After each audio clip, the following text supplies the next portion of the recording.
Derivatives trading involves substantial risk of loss and is not suitable for all investors. Past performance is not necessarily indicative of future results. So stressful when the world's on fire. Good God. I can't look at this, guys. Like, my strategy is you buy it and you hope that you gotta get spotted. Yeah, but we all think you're crazy. You don't fight this. No way. The markets are freaking out and you don't think that anything is wrong? Come back tomorrow and I'll lose it all. Should be fun. Good morning, everybody. Hey, I'm feeling a little bit behind here. Hold on a second. I just want to double check here. I don't think we have 6:30 news today, right? Yeah. Canadian GDP year over year or month over month expected reading spot 4%. Anyways, to the charts. S&P 500 had a great rally there yesterday, and you can see them just jumping above that 200-day moving average. Is it over? I don't know, but people are going to be watching here to determine if this rally is for real or if it is just rebalancing. I must say I was on TikTok the other day. I'm on TikTok every day, if I'm honest with you. I was on TikTok yesterday, and there was this monkey. I shouldn't use the term monkey. I don't know what it, just complete degenerate. This lady that I don't know where she made her fortune from. I think it was from cryptocurrency or something, but she had a big portfolio and she's like, oh, I bought the dip. Look, I have Apple and Facebook. It was like all of the big mega cap techs and stocks that have basically been hit the worst during this route. And I'm just like, maybe this isn't over because they clearly haven't learned their lesson. Anyways, so I think there is some reason to be skeptical of this rally, but I think today probably won't be too bad. It's the beginning of the month is usually okay. Here we have the treasuries. Treasuries, they got routed yesterday. Essentially, the buyers really pushed up in the end. I wish that we had been able to get more out of it because there was more in it, but that's just the way that it goes when we're only going to trade 2 or 3 hours. But you can see here in the overnight they really extended, and they're now above the FOMC prices. So that's interesting. I told you it was all kind of a little bit. People were maybe getting a little too excited. Now oil is still within the range. It did look good yesterday, but they're kind of coming down. Remember, we got like OPEC tomorrow and the extended OPEC whatever today, and I think they're likely to increase supply. So we might see oil come down here a little bit, but we'll see how they handle it.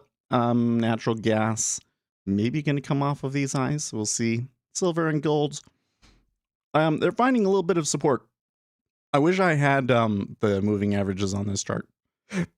Maybe I need to go and work and figure out how to get the daily moving, do the math to figure out what the daily moving averages should be. But I think that they're bouncing off of those. So, not that it predicts that they're going to bounce or anything, but it just gives you a good idea of the current conditions. Copper bouncing, which is a really good sign this morning. And then we got the Bitcoins. A little bit of a move up yesterday and holding it overnight so far. And then in the dollar taking quite a major hit yesterday, which is appropriate because 97 is again quite high. Which brings us to here. Now at 7:45, we get U.S. market manufacturing PMI final. And then at 8 o'clock, we get U.S. ISM manufacturing PMI, in addition to manufacturing employment index, new orders, etc. So the news at 10 o'clock Eastern time today is going to be extremely important, more important than usual. And the treasuries are on the downswing so far. That is mostly just a retracement of the action overnight. So I think I'm not sure I really have a super good reason to think that the treasuries are going to go either way. The Fed speakers yesterday were relatively mild. I mean, they were kind of talking things back, saying like we're data dependent and we don't want to do it faster than we need to, and so on and so forth. So we'll see. Ah, now for me, I need to roll over, don't I? Because it's February. Yay! Roll over, roll over. Also, I need to blow my nose.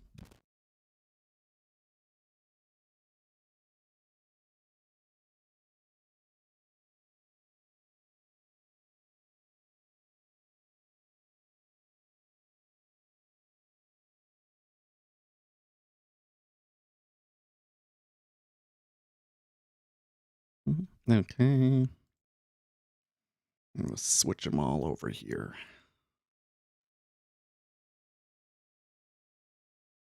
Two-year, 5-year. Oop, did I go past it? No, that was January's. 5-year, 10-year.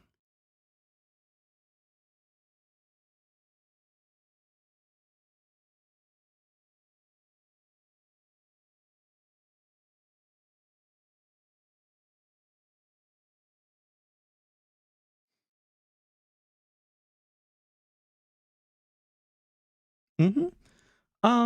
So Win kind of had to do family stuff for the break, and we haven't seen her lately. I'm sure that she'll come back at some point. Uzi's always around, but he doesn't always talk. Sometimes, people have lives. And to be honest with you, people are always going to kind of come and go to some extent, right? We should understand that. And we get new people. I do have to say though, the retention that we get on this channel is pretty crazy. Like when I compare my metrics, it's so weird. When I compare my YouTube metrics and so forth to like other channels that like you're watching YouTube videos and they're like, these are the kind of the performance metrics that you want to hit and stuff like that. It's like it's a completely different game. Like the retention that we get on you guys, the returning viewers is absolutely insane. But I don't get as many people from like the front page. That's why the channel tends to stay small. It's a very, very niche. Is that the correct way of saying it? Niche. We should go and look and see how our latest video did, shouldn't we? You guys did a good job with the comments yesterday. Lots of comments on that video. Oh, hey, and our stock market recap yesterday did really well too. So I started posting YouTube shorts. And so when you look at like the metrics, it's like, oh darn, we are taking off. Look at that. Just like way more views compared, but it's all shorts, so it's not really the same thing. But what we wanted to see was our order flow video. Oh, 232. That's really good. That's that dog. I am going to go and kill him. No, I'm not going to kill him. I'm going to be nice to him, but I just wish that he would, pass on already. Because he is getting to be a pain in the butt. When I first learned trading, I discovered this channel and then went back and was basically robbed, and now I'm back and will only focus on Dom trading. Wow. Wait, what do you mean you were basically robbed? What did you get involved in some sort of a course that was not very good? I'm trying to use it on NQ, but I only see 10 levels, but when I look at the ES, I can see, no, that is not normal. So let's open it up here. Who do you use? You use CQG? So if I come over here, let's say we do, I think I should have NQ on my list here somewhere. There you are, NQ. Okay, so here I pull my DOM out First thing is, did you check here in the settings the number of levels that you're showing market depth and change it to like 100? Oh, maybe it doesn't. Maybe they don't show you on that one. But yeah, full, if you really want full market depth, you want to go with arithmetic. I could have sworn that they gave you more than 10. They definitely give you more than 10 last time we were looking at it, didn't we? I don't know. To be honest with you, in NQ, it might not necessarily be a huge deal. Just because it moves so fast anyways, and there's not very many contracts. I mean, look at this. There's only like 4 contracts at each level, right? The liquidity in NQ is so light that you're basically in market order driven mode all the time. You get what I mean?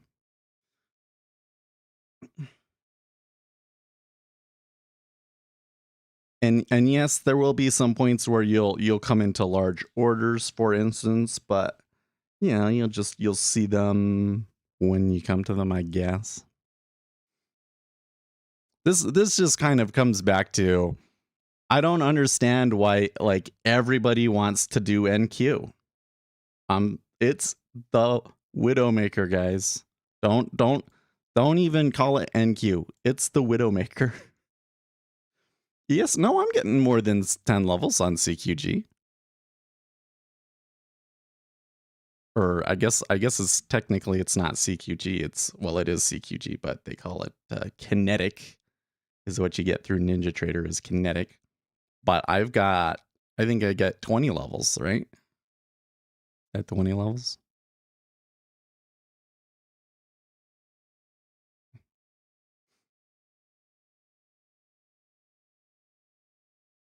Yeah, link right here. Explain that. Yeah, although yesterday I saw a big 300 order and went short and made a good profit. Oh, did you it absorbed and held, huh? Yeah, ES is fine for you. That's good. I have to tell you, especially if you're new. Here's how. Maybe this is how I should start presenting it to you guys. NQ is an extremely advanced instrument. Okay, like it is the hardest thing to trade. In my opinion, NQ is the hardest future to trade. And yet, most retail traders go like immediately there. I think it's because they look at it and it's like, well, if I had taken a long today, I would have made this much on NQ and I would have made this much on ES. And you always make more on NQ than you do ES. And so they want to go towards that. Is NQ harder than CL? I think it is. I think it is. Well, for starters, you got, well, I mean, you have micro NQs too, but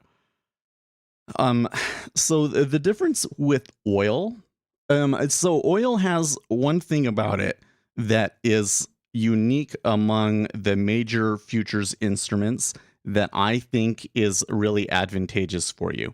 It is a hard asset. It is like the primary market for it. So when you're looking at NQ and ES and like institutional activity that happens in those instruments is largely hedging and so forth, right?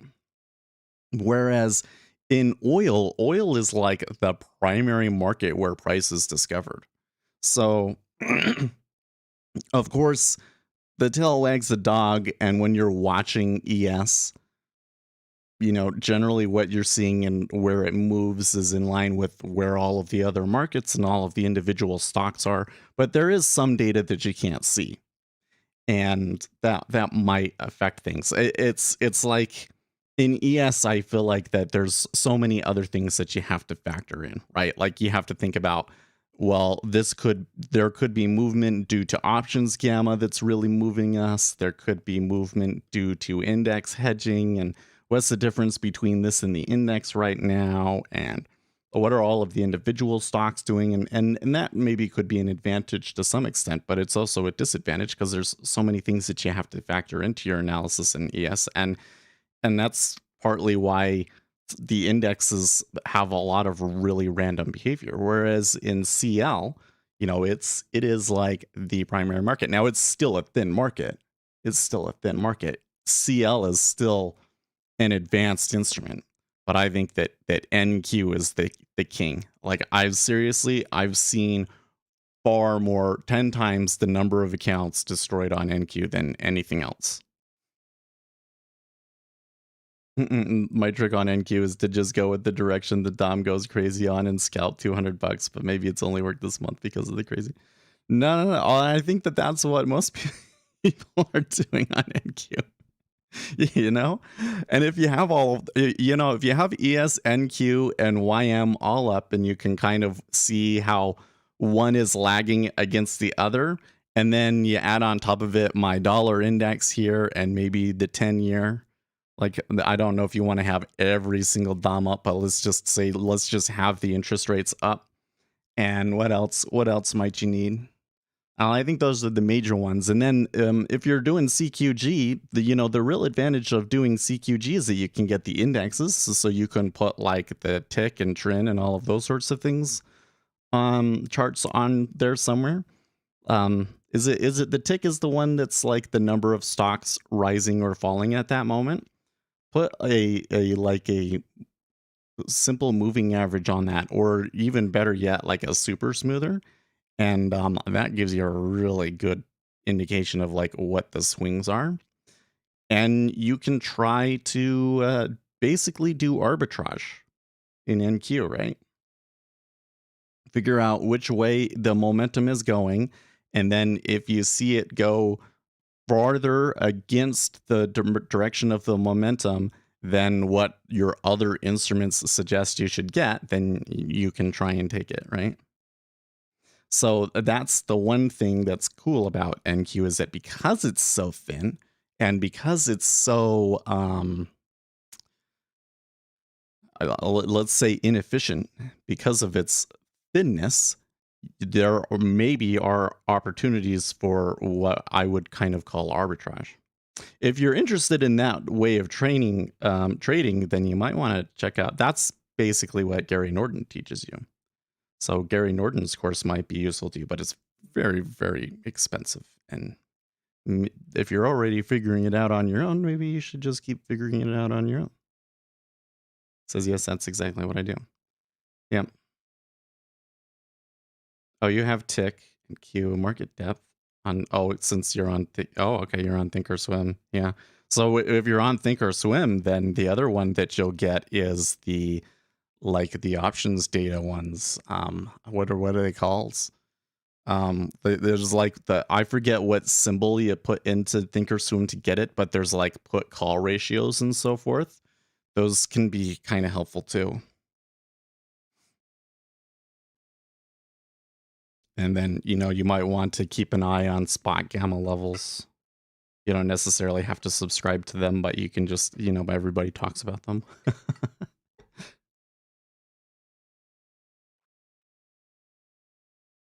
Probably not as important of a factor right now because we're at the beginning of the month. Or at the beginning of the options contracts. You haven't looked into those? Yeah. Well, there's a guy, he showed me he would do stuff with all these, and I watched them like a hawk for a while. I mean, it didn't help me overcome the randomness in indexes, but it was some useful information that he was sharing with us. What was I doing before I was looking at our video analytics on our latest video here. So, the actual click-through rate on this is actually quite high. That's good. Got some good amount of traffic from external sources. So it looks like what happened is you guys saw me post it in Discord and Facebook and watched it there instead of from the front page like normal. And there is a pretty good amount of suggested video traffic, so that's good. And there's search from YouTube. Wow, this video is doing really well. I'm so happy because this is the video that like I think really truly has the advanced, excuse me, really has like the advanced information that people just aren't, retail traders just don't know about. And I think that if they knew more about this stuff, they would change their opinions on a great many things. Octavia says he watched it last night and was good job. It's called stylized behaviors of markets. You'll know the thumbnail because it says proven market behaviors in big letters. You like the Today in Capitalism videos? Good. Those are doing well. Leave comments on those ones, guys. Like, not because I think on that one, not because it's like, oh, that'll get like way more traffic, but because I think you can have so much fun with those. You know what I mean? There's just so much funny stuff that happens in markets. I'm really coming around to this thought. Like, I don't know. Like, let me tell you what, man. Retail day trading is fucking hard. It is so hard. Here in the treasuries, we're getting a really solid down move. I'm not necessarily sure I know why they're moving the way that they are right now, and whether they're going to stop there or continue or move back. I don't know. It seems like a really strong move, but like the whole thing is that if orders are what moves the markets, and we're trying to predict future orders, there's going to be a lot of large meta orders that get executed that can have a significant impact on markets that we just don't know anything about, because there's just too many players and everything for us to ever truly know. Every once in a while, we'll come across a situation where we know about a meta order and it ends up being a really significant dominant force in the market, and we can front run it. And that's when I make my runs and when I do well. But otherwise, it's just kind of like chopping, and it's super hard. And I do not think that I will ever just day trade for a living. I don't think it'll ever happen. Certainly not just scalping futures, at least. There might be a situation where I get to the point where I have a large enough portfolio in my stocks that, I'm basically independent and so forth. That might happen. But I don't think that it makes a very good career. I think it's better as kind of a hobby.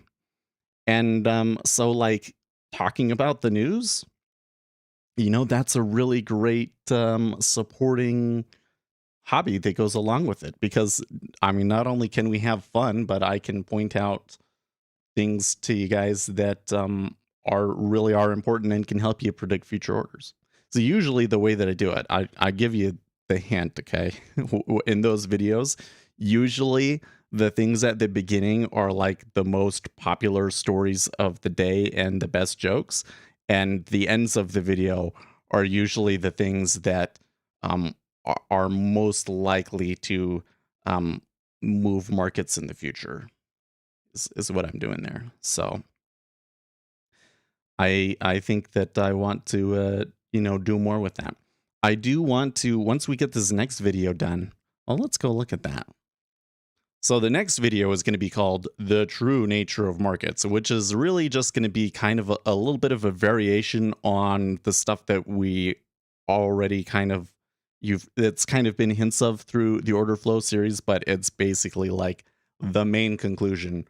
Orders are what moves markets. If you want to be able to predict where the market's going to go, you have to be able to predict the markets. And these are the types of things that do it. And price is the patterns in price are mostly just random noise. Okay. Oh yeah, that's right. I think after we get done with the inelastic theory of markets, I'm going to make the Bitcoin sucks video. But we'll see. I might keep that one in my pocket. I'm noticing I've finally gotten myself on Bitcoin sucks TikTok. So hoping I'm seeing a lot of people that are really starting to push back against cryptocurrencies lately. Not like it's like all cryptocurrency stuff is bad, but there is just so much junk out there. I think that like listen, if you're a true believer in Bitcoin, you're just gonna have to forgive me. But the amount of grift and fraud that Bitcoin has introduced into society and the internet alone is you know enough for me to hate it. It drives me crazy. The fraud out there, man. It's super crazy what people are doing. Oh, by the way, I didn't even realize. So we're right at 1.8 in the micros. So that might be, well, again, price is normally bullshit, but a big number like that does kind of have a psychological effect. So there might be something to there's nothing really going on and we're just floating back to that level. Anyways, we do the Bitcoin sucks video. Oh, and I already did the should you day trade video. That's good too. So I got a I also want to make a getting started in futures video, a second version. People were selling snake oil long before Bitcoin, and they will long. Well, that is true, but that's why I say it's like it seems to me that the volume of it is so much higher. Like I was not bombarded by snake oil on a daily basis, and it's not even snake oil. It's outright fraud. It's like wash trading to try and lure you into NFTs.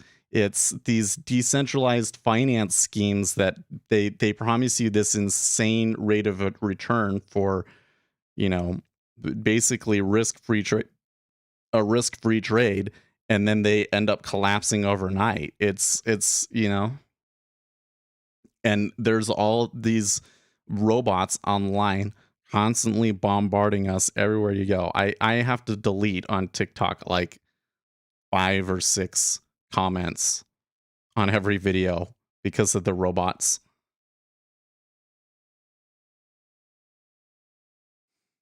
It's okay when the crypto bros post their 100% win that they held for 2 years. I'm like, do you even know about options, bro?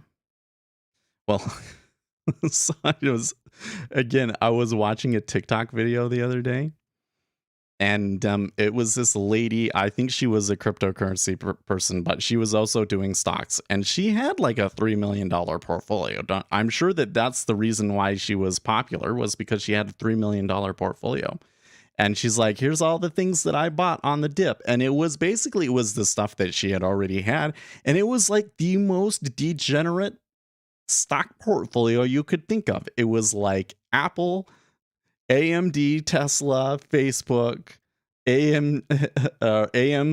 It was just like all of the worst hit stocks in this route, and all of the stocks that are not very favorable in the rising interest rate environment going forward. And she's all giving herself a pat on the back because she bought the dip. I'm just like, yeah, you bought the dip on all of the assets that got hit the hardest and are probably going to underperform going forward. And people eat this stuff up, man. People eat this stuff up. I need to do a video. I've been making, one of the things I've been doing on TikTok is like, you make a video that's like only 7 seconds long, but you have like a really long paragraph of text on it so that people pause it so they can read the text, or watch it multiple times while they're reading the text. And the next one is something along the lines of, people care more about how something makes them feel than they do about whether it is correct or effective or efficient. And that's why people tend to herd into the same stocks rather than, actually understanding what the current conditions are and what's going to perform the best in that environment. And it creates and we're in a mania. We live in the golden age of mania, hysteria, and fraud. The golden age. I hope it's the golden age. But social media has taught people to just only react to their emotions, essentially. So what it seems to me.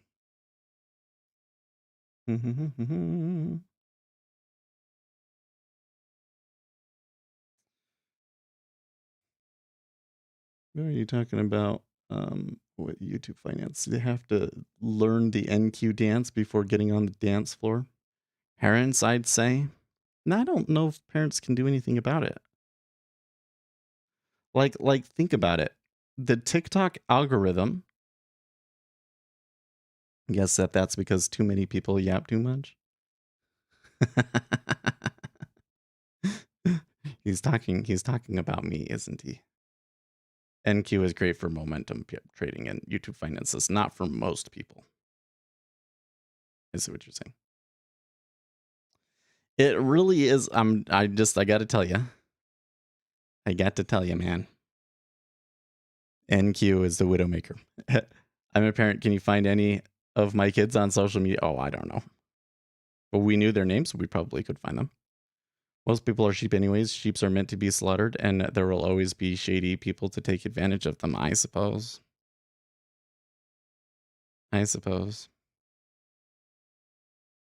But when you think about TikTok, TikTok is basically like programs you. Well, I mean, I don't know if it's the tail is wagging the dog there or not, but the whole algorithm is basically based on how you feel about a video, right? How you feel about a video and how much it interests you is the whole game. And that's what keeps you on the platform and what they push, right? How does an algorithm determine that this piece of information is the piece of information that this particular individual is most missing in their life and would be most enriched by seeing? How does an algorithm do that? Doesn't do that. They don't do that.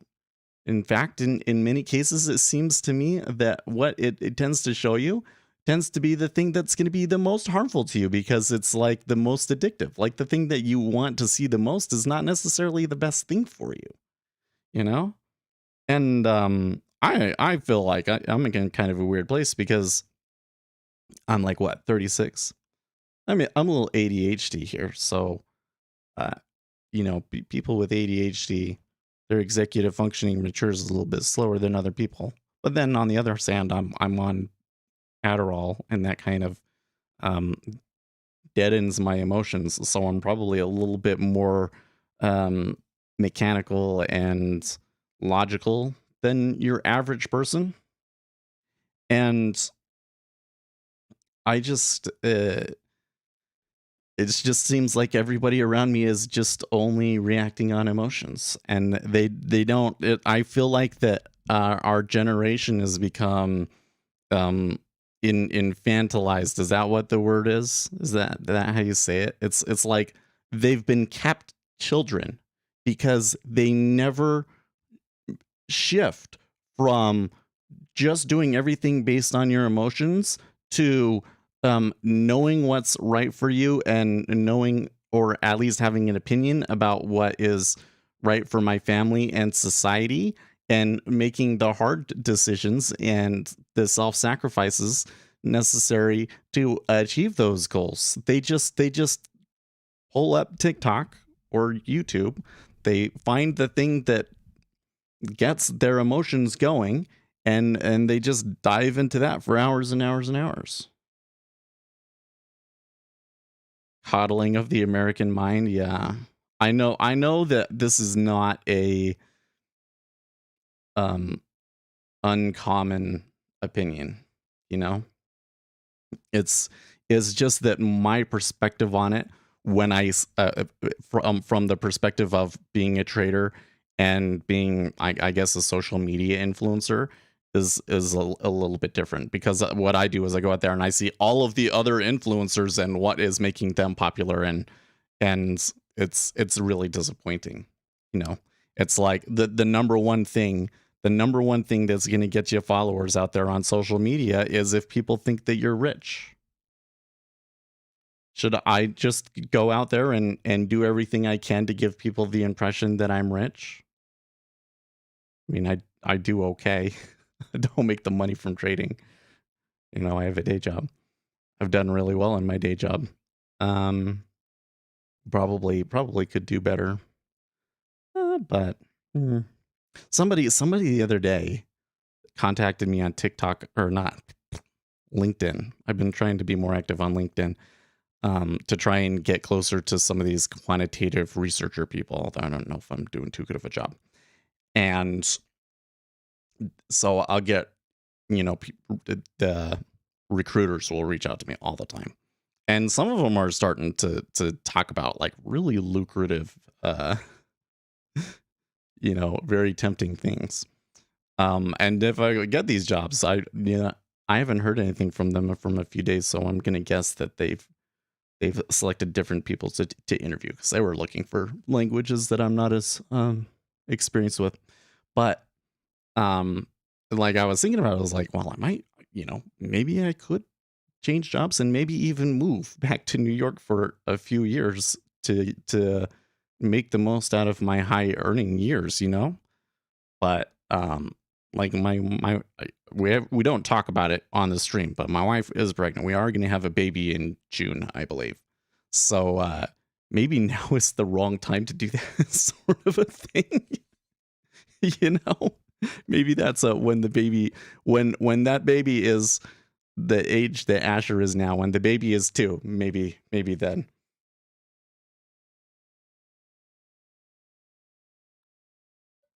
Maybe then. But anyways, I digress. The way to get followers on social media is if you show them a big number, if and this is the thing that drives me crazy. Oh my gosh. Is it's like, okay, have you noticed, baby? It was we weren't trying. Like that was the thing, is like we weren't trying, but we weren't doing anything to stop it from happening. And we just kind of had assumed that because it was so difficult to get pregnant the previous time that we didn't have to worry about it. Just use 2 demo accounts, buy on one and sell on the other, and post the winner on your TikTok. And you're like, yeah. Well, if I show like a good trade on the DOM, those videos have done okay in the past. That's true. I've been subbed long enough to see you have 2 kids, dude. Uzi, we've been when you really think about how long we've been friends for now, it's a little scary to think about. I mean, it's been like 4 years now, right? Big Toasty, are you talking about the ones? Oh, sorry, what was your name on over here?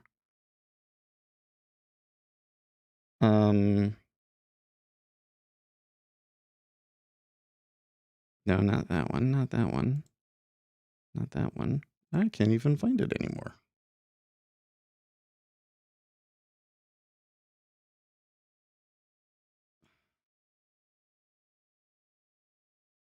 Oh, and Steffa, is that your name on Discord? You already deleted them. Oh, okay, that's why I couldn't find it. Yeah, I watched the one, and it looked like a good trade, but I didn't know what it was, that if you were just bragging to me or if there was something unique about it that you wanted me to see.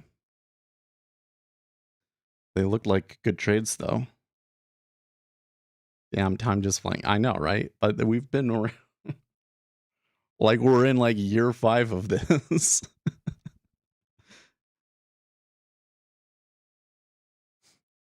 Like we started, I believe it was, we started in May of 2017 was when the channel started. Oh, so I guess for you, it's only been since, yeah, for Uzi came around the beginning of 2018. So it's been about 4 years. Yes, only the absorption. Oh, okay. Yeah. Why does sometimes my CQG just reset? When that happens, it says new NT8 connection, only one connection allowed at a time. Old connection will be replaced. And it's like, well, I'm connected one time though. Unless somebody's trying to get in on my account or something. I don't know.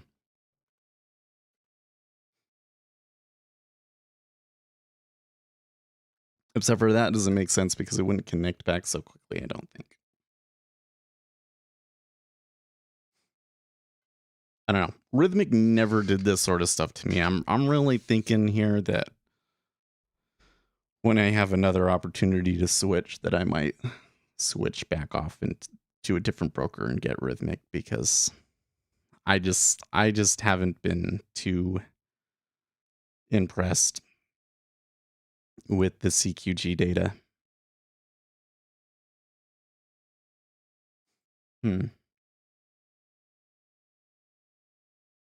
Anyways, oldest trick in the book, yes.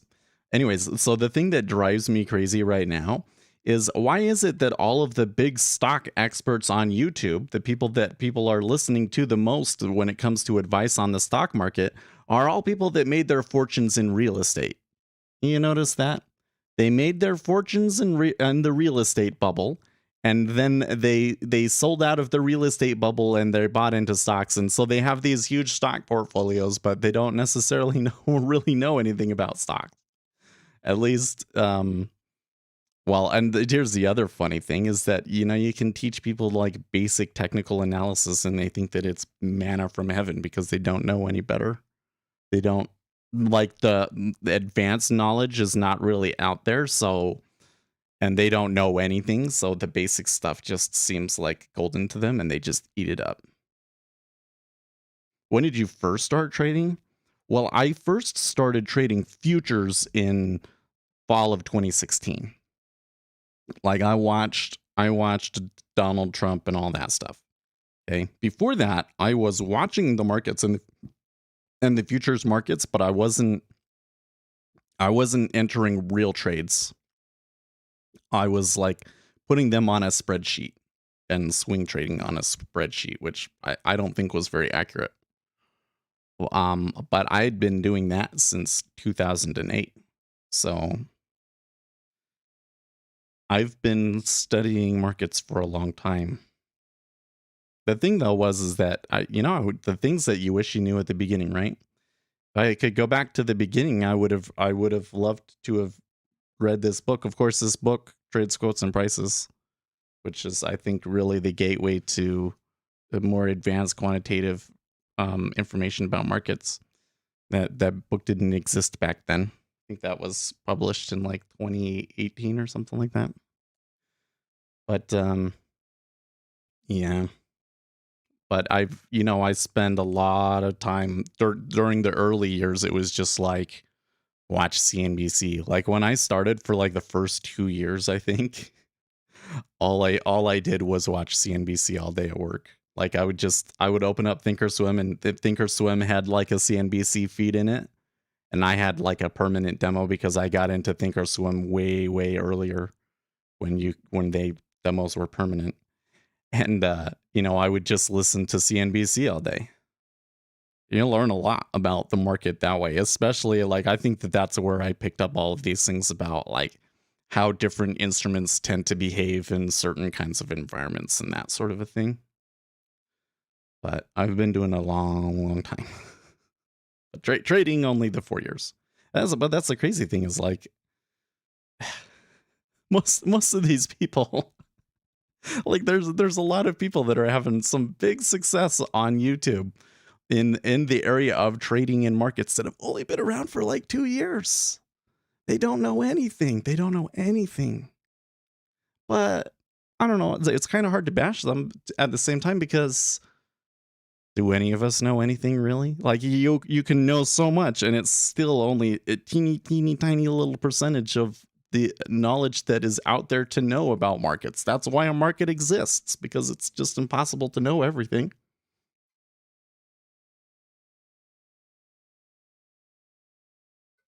Well, did we go lower there, by the way? We did. It wasn't a it wasn't a huge move. Oh, maybe it was. We actually did come all the way back up to 128.06. Oh, wait, really? We got all the way back up to, oh yeah, we did, because it was like halfway and then they came back down. Gotcha. I had ignored that '06 to '03 move back down, but then since my data reset, then they have gotten a push lower. Now, I still don't have any reason to think that it's more or less likely to continue through. But we could have taken a trade back at 1.8. I don't have any predictions on the economic data that's going to come out today, but we've definitely got some really important data. And one of the things that's going to be a little bit tricky about this data is that the things like the US ISM Manufacturing Employment Index is going to be important. There's going to be, it's going to be metrics that we don't pay attention to as much, you know? So it's gonna be a tricky trade, I think. It sure looks like it's just gonna keep going. There's some pretty strong volume. I am seeing the 6J starting to come along with them. I'm not seeing gold start to take it on the nose just yet, nor Bitcoin. We're getting quite a bit of a turn there in oil and equities. Well, equities are largely up, and we are experiencing some sort of buy meta order in the equities here right now. Okay, so this dog is still whining, so I'm gonna go and check on him here before the market gets going. All right.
Well, I sure hope that he didn't wake the baby up there. So I heard the baby was up. He was yarp. The dog was yelping. All right, here. Let's just get ourselves situated again.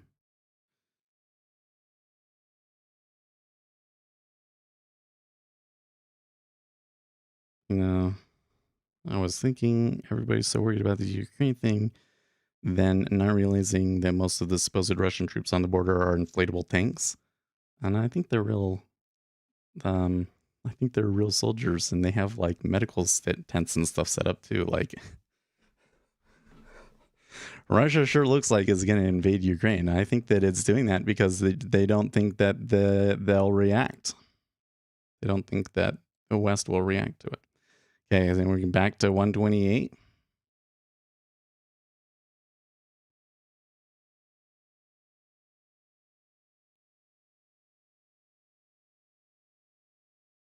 You're starting an incubator fund soon. Really? Oh, hey, I remember your name. Yeah, for sure. Hey, thank you for stopping by.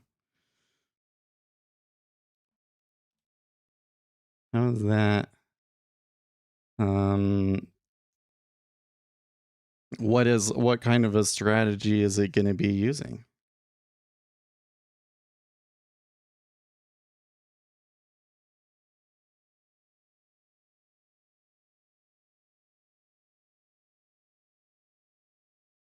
Good for you. Like that's another thing that I see all the time that drives me nuts is like some of these guys, there's a multi-strategy. Oh, that's not very useful. Come on. But I mean, is it going to be like um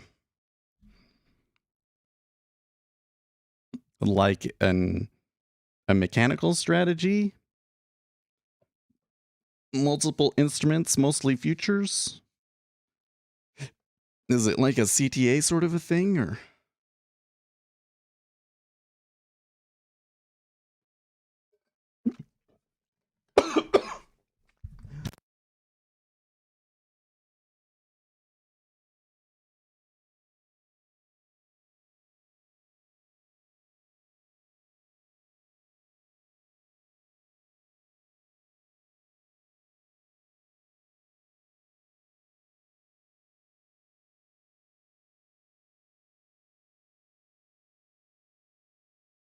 my body thinks that I almost just died there. I'll go short term. Oh, really? You found something really good then, huh?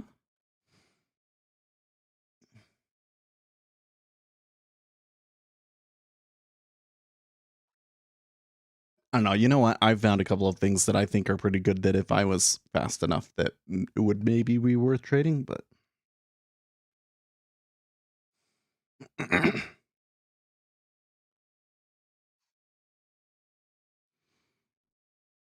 some of these people they're supposedly like these trading geniuses. Okay, then why didn't you start a fund? Why don't you start a fund? I think somebody out there they're they're supposedly a trading genius and they're not running their own fund.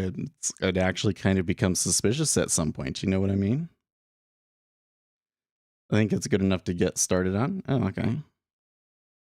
Maybe my problem is that I just need to be more confident. I just need to go and start. Maybe I need to go and start a fund and start soliciting funds, huh? That would allow me to spend more time on it and start hiring people because that's what I would really like to do.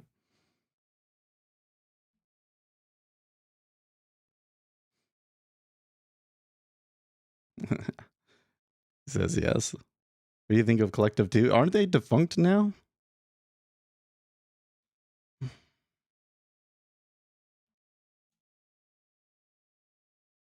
World's first anti-hedge fund.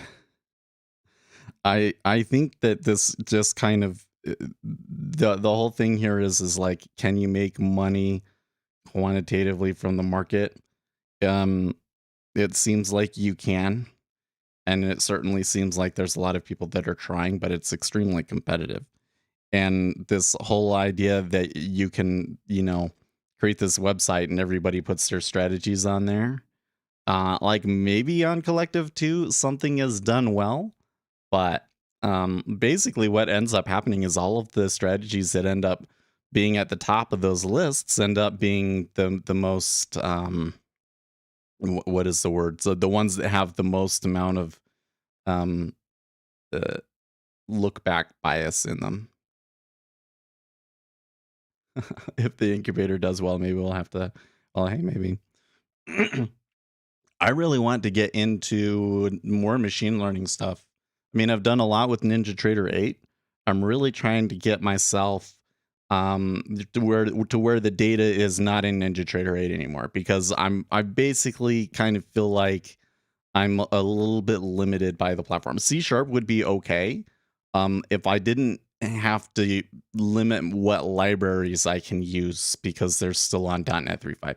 So because I want to do like TensorFlow and that sort of stuff. I haven't really done anything with it lately, though. I kind of told myself, let's focus on the videos for the first little bit of the year here. That's why I was going through these videos that we had here, right? So next week is going to be the inelastic theory of markets. Should move that up here, right? Inelastic theory of markets. I don't know if I'm really going to make the Bitcoin sucks video or not. But, and then we do need to make an updated getting started video, I think. But then after that, then I don't know. I think I have a list of like other video topics. I think another one that I want to make that I probably should make is the best monitors. To me, this one is kind of silly, but there actually is some information in there that I think that your general day trader would like to know that isn't necessarily common about what actually makes a good monitor for day trading. I want to hire some programs if I have enough money. Yeah. Well, that's what I was getting at. It was like I could go and work for a quant firm. I think that I would probably be happier. I don't know. It's this kind of this dichotomy. It's like if I really worked for a quant firm, I don't know if I would be able to continue doing this. And I want to continue doing. Maybe I don't need to do this stream per se. I know you guys hate to hear me say that, but I don't have to do this stream. But I want to be able to continue to do the YouTube at the very least. So I don't know if it would make me very happy to have to give that all up. But what would make me happy is to, be writing algorithms and finding edge in the market and having the actual computational and data resources to be able to really, really put the knowledge to use, because a lot of what we do is like, well, we don't really pursue that particular edge because you would really have to be fast. You'd have to be the fastest. Monitor info, please. Yeah, we'll make a video about it. It's not too complicated. I really think that monitors with thin bevels make a lot of sense, and I think that Dell monitors have the best form factors for business monitors. So, but we'll talk about it. We'll make a video about it. So I'll put that on there. And is that it? There's also their day trading Nirvana video. That one is kind of more of the philosophical take on it. But I think we've changed a little bit since then. Like I kind of went in more towards the true nature of markets. I thought was like a better approach to it. And there's also this biggest light. But this is where after these four, I think that we get more into fun topics. You know what I mean? LG ultra wide, they're reasonably priced. If you really want to spend money, then you want to get those Samsung Odyssey monitors, right? That curved wide Samsung ultra wide is like your best, You just get that $1,000 monitor and you're taken care of. You have everything you need. You have more than enough space then at that point. Doesn't really work for me because I don't want my camera to be up here. I don't want the camera to be all the way up here and looking down on me. But yeah. You guys just got the Alienware awesome. You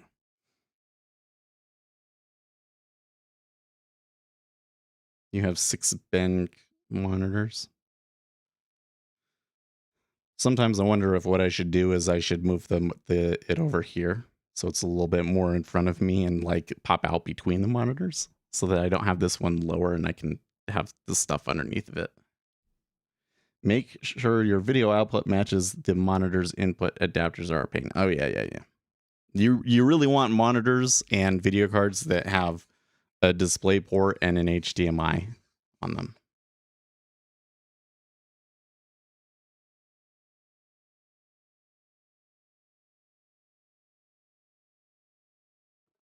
The thing is that you really don't have to spend very much money on monitors for day trading, because monitor technology is really come a long way. Now that they have high refresh rate, flat panels, that's changed the game so much. And what you're going to start seeing in the future is the monitors that support better colors. So both higher color rates, if could you say, more color depth and more accurate colors. So monitors for these sorts of things already exist for people that are doing, like, film work and so forth, but they're like insanely expensive. But in the past year, there has been monitors. It's a compromise, but there's some monitors that are only like $300 or $500. I forget how much it is, that have the improved color science. And so I think what you're going to start to see eventually, like over the next 10 years, is that the next big change that we're going to see is higher color depth. Like they've gotten to the point where resolution, you get a higher resolution, it doesn't really mean anything. So like the next step is better color. Color accuracy for trading. Yeah. Well, no. So that's what I'm saying, is that because the monitors are all going into the advancements that you're seeing in monitors are all going into things that don't matter for trading, which means that you as a trader can get good monitors for cheaper, right? Like you can get good 3K monitors, 27-inch 3K monitors for like $200, $250, brand new. I wouldn't, 250 is about what I would spend if I was going to do it brand new. And if you go and you get them, secondhand, like I got this Dell secondhand, I got I think I got both of them for 300, 400, I think. And it was like a 300 when it was brand new. So I got them like dirt cheap. And these ones, I like this one the most because this is still a good monitor to buy, by the way. I forget what it's called, but it's the Dell, and it has a really thin bevel. Now, the picture doesn't go all the way out to the bevel, but the actual plastic part around the outside is like super tiny. So it looks really nice when you put them next to each other. And then the mounts on it are really good. People way underprice their used electronics. Well, sometimes it's really hard to get rid of them. Right? Okay, the treasuries are snapping back here as the S&P 500 gets started.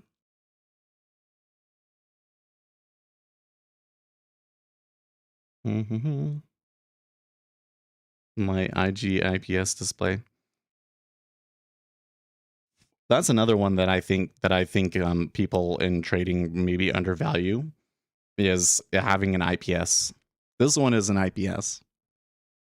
And these two are not. That's why this one definitely always has to be in the middle, because it has the worst viewing angles. But when you have IPS, it's great because you don't have to be looking directly at the monitor, and that helps a lot. I like the computers people give away, because is that really a thing? I've never seen that.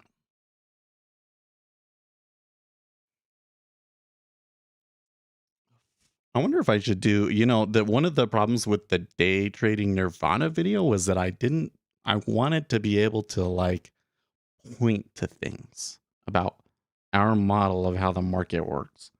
And That's part of why I got the chalkboard, and I guess I should draw on the chalkboard and do all that stuff, but I still need that additional room treatment to come in, because if I do anything in front of the chalkboard, there's just too much echo.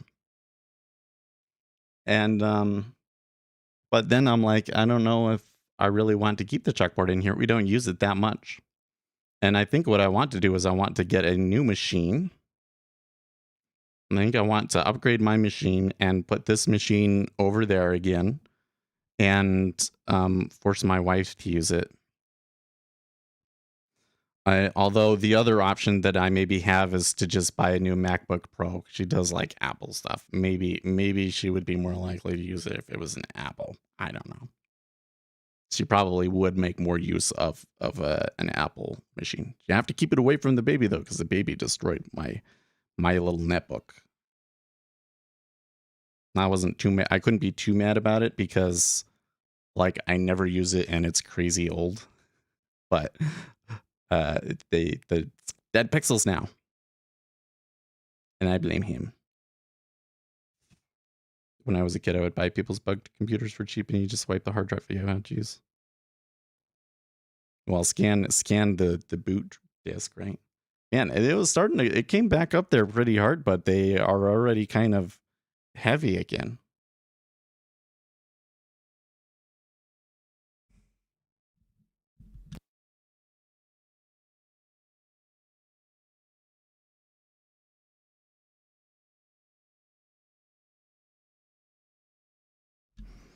Well, that last kind of bounce was at the top of the hour. So I think I'd rather sit on my hands until at least the first set of news. I like the Mac Mini M1, neat and efficient. You're not gonna trade today. I'm really bummed out about yesterday. We just did not do very well yesterday.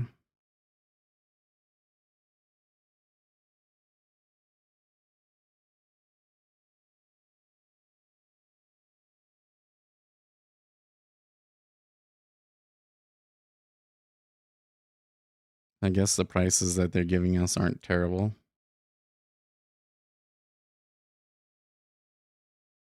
The MES trade yesterday was awesome. Yeah, it was. I should have just taken that one live. I mean, I could take an MES contract live, but every time that I start doing something like that, I start digging myself a hole. I don't think I want to do it today though. Yesterday was probably one of the best trades I'm going to get all month. Tommy pushing back again. I always think to look at it, but right now I don't care, to be honest. They were getting hammered a little bit when the rest of the market was, though. They're supposed to be coming out with their social media website soon, aren't they?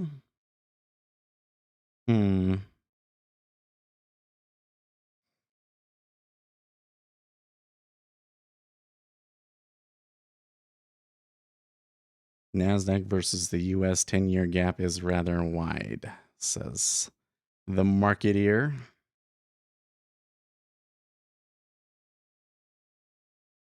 It's not the widest it's ever been, though. You say the 21st? We'll see. Oh man, I'm getting so something that happened yesterday is a new microphone came out. It was good. If I didn't already have like the setup that I did, I would probably get it because I think it's like the best USB microphone you can get now. It's called the Beacon mic. And so all of the streamers, the stream influencer people were posting videos about, like they gave it to everybody essentially. They did the social media strategy hardcore, and so my feed has just been bombarded. Blah blah blah blah blah blah. It's been bombarded by these YouTube videos and people on Twitter talking about Beacon. Oh man, you see, I'm all over the place today. So yesterday I tweeted, so if Microsoft is buying Blizzard and Sony is buying Bungie, then the most ironic thing I can think of happening next is Apple buying Epic Games. So when it happens, remember I predicted it, okay? Apple buys Epic Games. That's the next one you're going to see. Apple is going to join the gaming space. They're going to make a console and they're going to buy Epic Games to make games for it. That would be so hilarious cuz it's just so weird to see Sony owning Bungie. Like, what? That's so weird. Anyways, I tweeted that and a lot of people liked that. Oh, I thought it was pretty funny. Well, them treasuries are awfully heavy, but 128 is a pretty even number that's going to attract a lot of interest. So, corn taking off today. We got about 5 minutes before we get to the news. Yep, I need to make that video about miners. I'm really after this next video. Well, I said three or four videos. It really is like the things that we're gonna make are gonna be like the things that are gonna get the traffic or are gonna be the most fun. Because at that point, I feel like I've given you the most useful information, like the evergreen content. I think that we have most of the evergreen content put down. So the only piece of evergreen content that we don't have is, of course, the inelastic theory of markets, day trading nirvana, and probably we need to clean up our getting started video. Then we're good on evergreen content, right? We can just have fun and talk more about current market happenings. And I'll continue doing my funny synopsis on shorts. And then for the regular YouTube channel, I'll try and do more serious analysis. Now they're hitting into 31.5. They're just cutting through it like it's not there.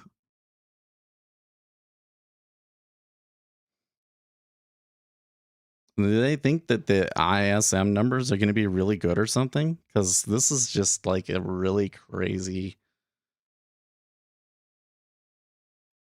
I mean, it is a retracement of the overnight move and everything. So I don't want to read too much into the strength of the trend. I don't see any news or anything, though, moving it.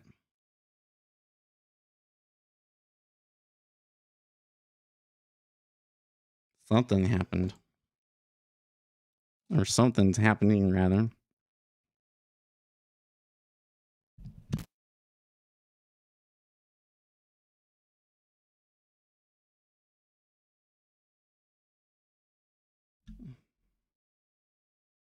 Wow, Exxon extravaganza. Soaring energy prices lead to biggest profit since 2014 and new 10 billion. Ooh, I want that. Maybe that's where we're going to go. Goldman slashes 2022 GDP forecast again. That was all stuff that we saw at the beginning, so.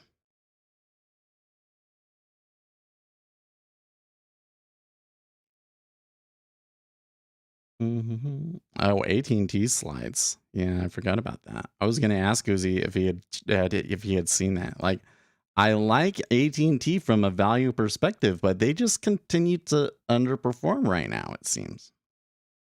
Warren Buffett owns it.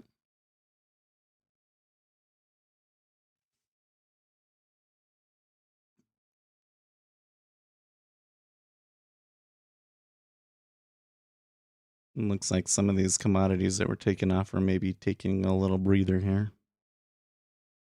They cut my dividends, so I just buy more.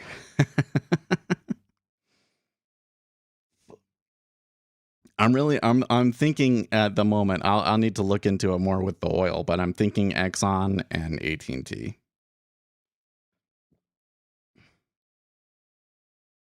I want to have at least one stock that performed really poorly last year and is like a dog of the Dow and will run. And I think that AT&T is the best candidate. I mean, Warren Buffett is in it. There's really good value in it. It's in an industry that should do well with raising interest rates, and it just looks good. Oh, you have XOM? Well, then you should be happy because it sounds like they're doing really, really well. I want to take the money that we made from the oil long and put that into an oil stock. So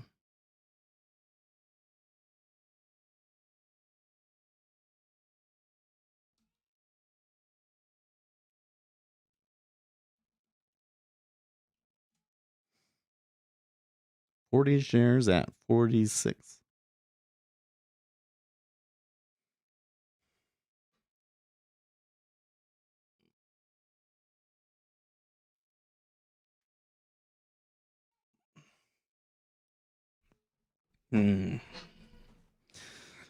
Jesse Kelly tweets, if I see one more Republican denounce Nazis or white supremacy, I'm going to vomit. They're playing offense and taking you off message. When they call you Nazi, you should call them pedophile. If we're accusing each other of being horrible things without proof, then let's play. No, that's. I mean, yes and no.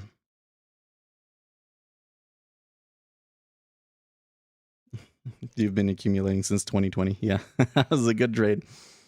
No, on one hand, this idea that you want to stay on offense is good, but you can see how in the Trump era that this tactic to kind of just try and change the subject doesn't really work, because then they just say, well, why aren't you denouncing Nazis? No, no, no, no. It doesn't work. You got to ignore it. You got to ignore it, Republicans, because there really aren't that many Nazis out there. And what they are seeing, like why it's coming out, is because there's like people at protests and stuff. Like that could be number one. The few Nazis that are out there are going to be more active and try and make themselves as visible as possible. And you could have like false flags, like people pretending to be that to try and make Republicans look bad. And the more media attention that you give them, the more likely you are to continue to see that in the future. So what you should do as a Republican is you should just denounce them and then move on and make it as quiet of a thing as possible. Because the more media attention it gets, the worse it'll be. And frankly, the media shouldn't be pushing this. Man, they pushed like a really aggressive there. The S&P, okay, so here's the news. First one. So the US market manufacturing PMI was slightly higher than anticipated at 55.5 versus expected 55. But we got, again, some news at the top of the hour.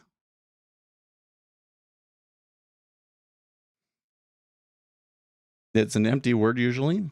Well, it's no. In this particular case, I don't think that it is, because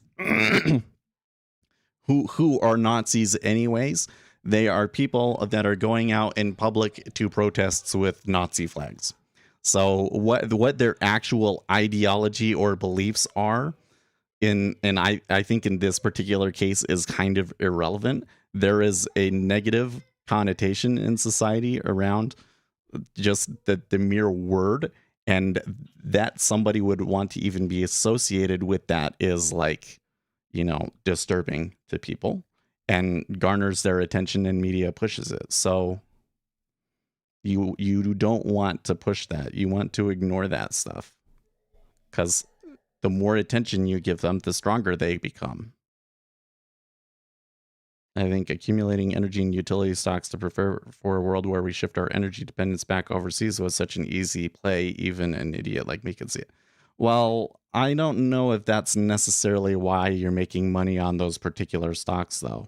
But that seeing that those kinds of plays were going to do well in the macro environment that we were entering into, I think was a good play. Even if Biden had not been elected. Even if Donald Trump had been elected, it would probably still be a good play. Man, this is just getting...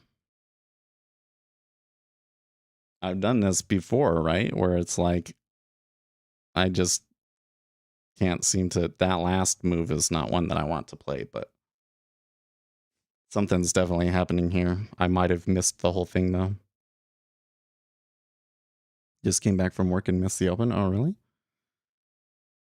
I didn't realize that you're doing this after you get back from work.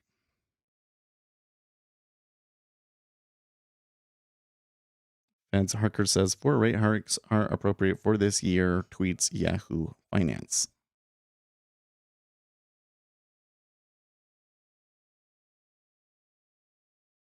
I don't know if that's why. I'll go back to an hour. Oh, it was Feds Harker. You know what? I've been just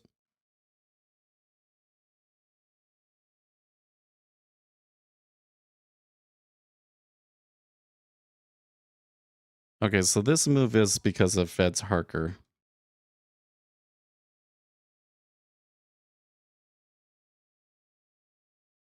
This might this might actually provide us with a really good opportunity.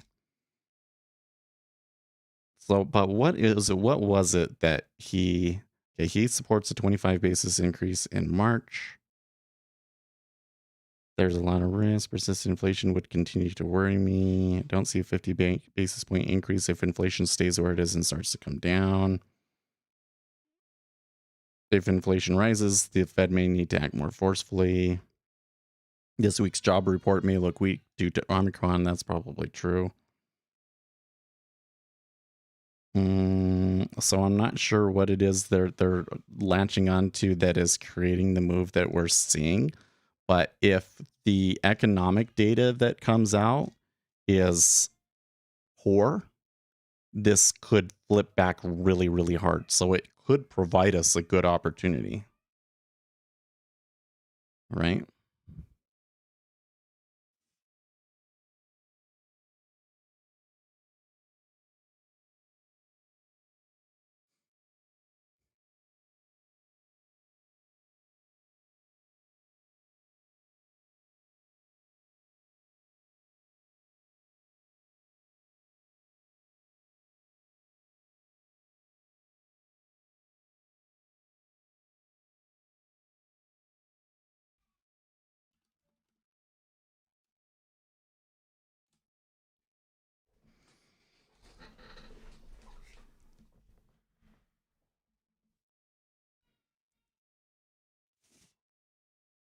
How often do you get a volatile shtick news price piece in Squawk? Mm. I didn't realize that I didn't have my new Squawk on, and that Harker had said something. I was too busy talking when that happened, I guess. I'm still a little bit skeptical about the degree of the move.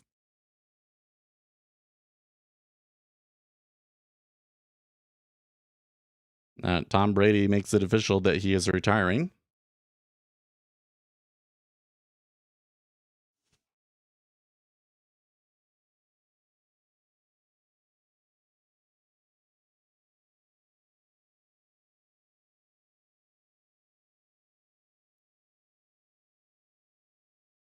He tweeted it. Yes. I'm surprised that when there was at 128, I was like, okay, that's a key point of interest that maybe we'll hang around at. And then there was a push, and then there was another push. Like it really, they didn't really take much of a break on this move down at all. It's really just kind of like a almost complete collapse. And I don't think that the S&P 500 was too happy about it either. Like the first impulse or so far was kind of down. They are making a stronger buy here though. I heard mention of a possible 50 basis point hike, but likely 25. Well, Harker was saying that he supported a 25 basis point one and that he didn't think the 50 was likely. But that I guess that he's even talking about it is not necessarily a good thing, right? I'm not sure if that's why they're moving though. And again, they could be trying to front run the manufacturing stuff. But just keep in mind if the employment numbers here and this PMI end up being really bad, the treasuries could come back really hard because there's not going to be very good liquidity behind us.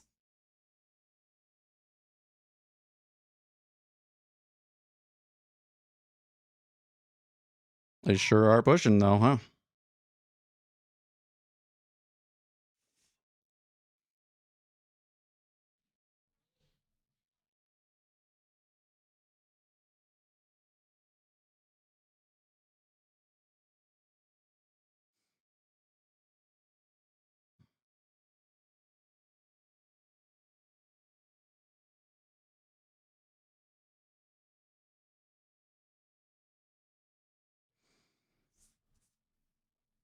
Mhm.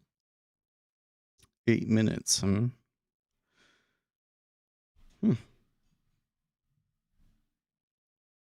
Oh, that's interesting. Scott Adams doesn't do his lives on Periscope anymore. He does it on YouTube. Well, that's very curious. I'll subscribe to that though. Didn't know that he had a YouTube channel now. Oh, that's not been very long because he only has only the past 10 days. Only the past 10 days. If the market breaks current lows, the Fed is not going to increase rates till June. Oh, no. They're going to be data dependent. I have to say, I really don't think that the stock market level at this current time matters so much to them. Like honestly, the S&P 500 could decline another 10% and it would still be like an insanely good return over the past 2 years, right? Like and you got to remember that the stock market is not necessarily the economy. They don't want to have a collapse that creates a recession. Sure. But like where that put is where it's like the market is getting so bad that it's going to create a recession. I think the bar is like way down here.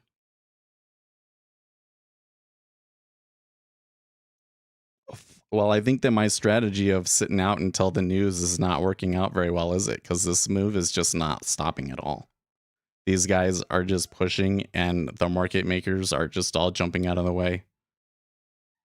And there are pullbacks, sure, but they're very brief. Very brief.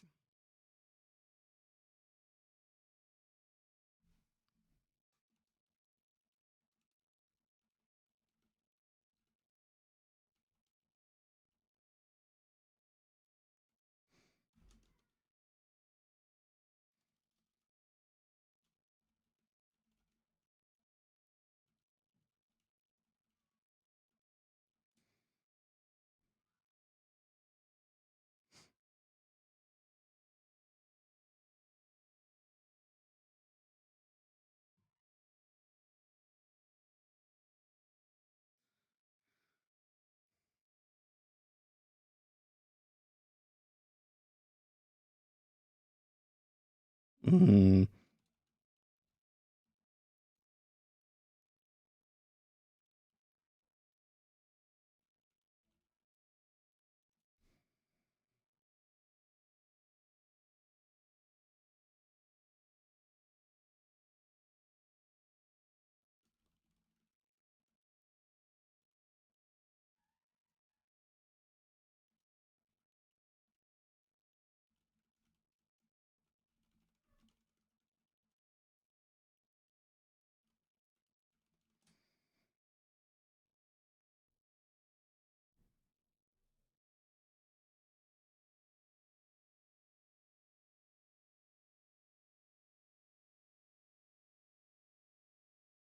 Mm-hmm. I don't think I have the strategies anymore because I would like change them a lot, but Celine was asking me about, back testing like absorption, and the way that I was doing it was tick by tick. If there was a or sorry, I was like using a one range chart, and it was like if a lot of volume happens in a specific place. And there's some problems with one range charts, but it didn't yield like a strong percentage, and it was very seasonal. Like it would go through periods where it'd break through every time, and then go through periods where it gets stopped every time. So it didn't seem like it's a good place to take a trade because of the way the order book works and everything, but there wasn't a higher percentage of it reversing there or not. It was still 50-50.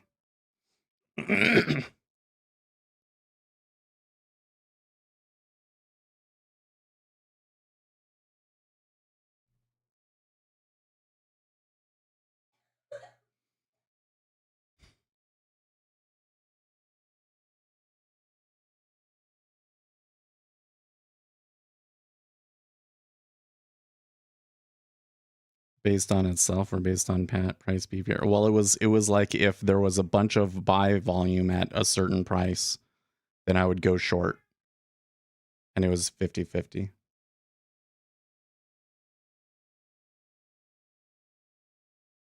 And then I would try adding all of these filters on top of it, like certain amount of trend and stuff like that, and it didn't help. That was a really long time ago, though.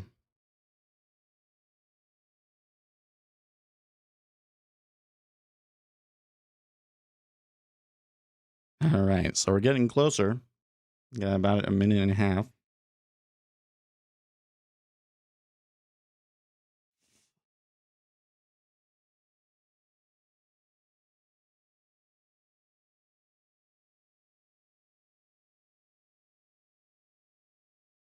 Yeah, it was like short if price gets stuck. Yeah, that's what I was doing. It was basically if I saw an iceberg, I was fading it. I think I kept some stats on it by doing it by hand as well. Okay, we are, now that we're 1 minute away, we are seeing all of the liquidity in the 10-year just disappear.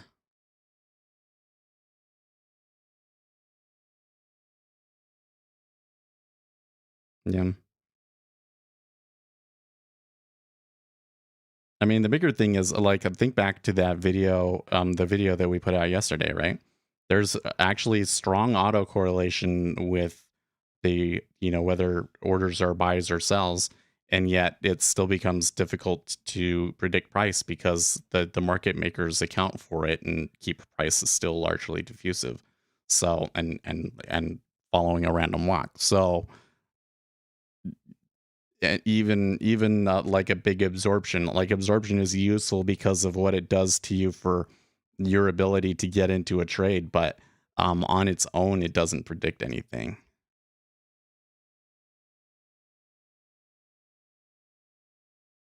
Okay, the way that that moved does not make sense.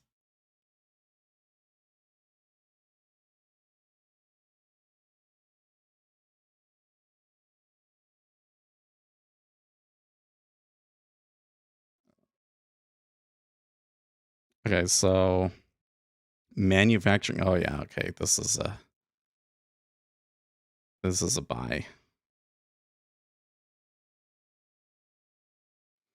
Okay, so the manufacturing employment index was slightly higher than expected, and the manufacturing prices paid 76.1 versus 67 was significantly higher than anticipated. So I'm starting to think now that maybe this move was not just Harker, maybe this move was them anticipating those numbers being bad. It does look like we're getting kind of a little bit of a back and forth here at the 26.5 area, but this could probably continue. Um, maybe even to yesterday's low would probably have to be the next kind of spot that they'd be looking for, which would be like 21.5. So, wow.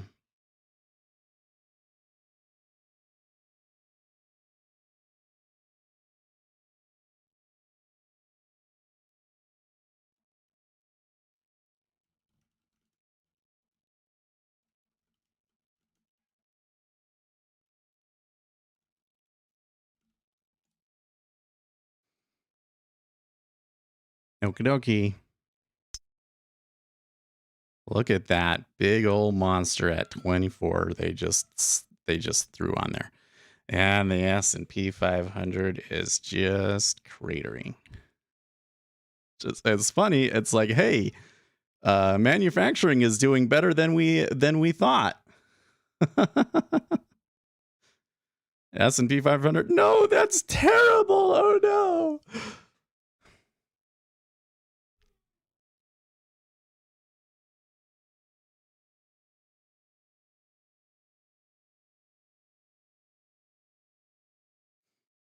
This is so this is going to be interesting. Okay, so what price levels do we need to see on the downside in the S&P 500 before this turns into a big mess again? let's say like 85 is, the low of the regular session. Well, actually, even the overnight session. So that's a first spot. 85, 82. Oh, okay. 82 is the overnight low. But then there's like 40. There's 40 from yesterday. Well, geez, we had a really good down move, and the liquidity hole on that one is massive.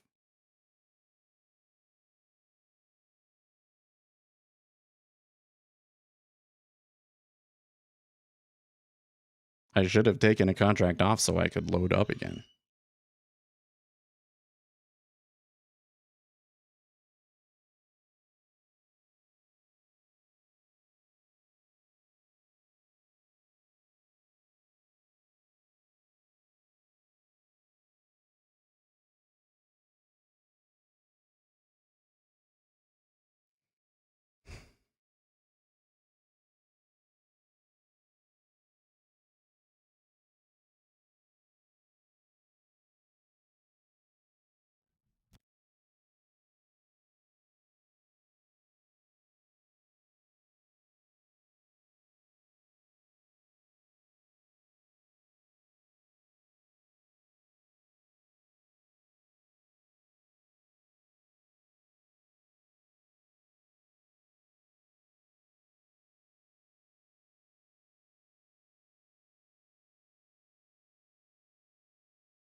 I think what might be going on here is that the markets are probably going to start in pricing in an increased probability of a 50 basis point hike, because the manufacturing prices paid was significantly higher than was anticipated. Let's come over here to Forex Factory and kind of look at like the charts, like the past prices. Okay, so if ISM manufacturing prices, right? It's pretty significantly higher than it was, and I mean that's a pretty big jump. So probably the market is trying to price in the probability of a 50 basis point rate hike here. Of course, we're getting like really insane liquidity holes and stuff. So the S&P 500 is not taking it very well. And that is maybe that's part of the buying in the treasuries.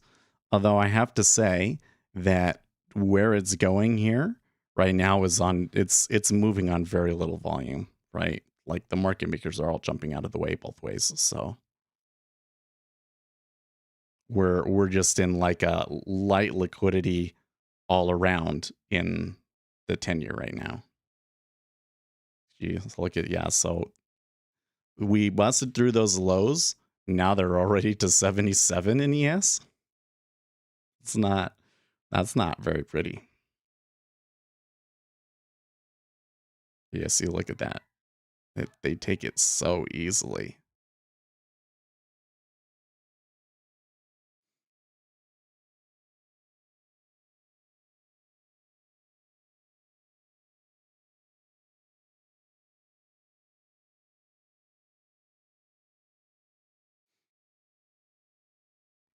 And we're getting flattening too. That's not particularly helpful to me, but we are getting flattening. Means we should have bought the 5-year instead of the 10. That's okay. Maybe next time I'll take one in the 10 and one in the 5.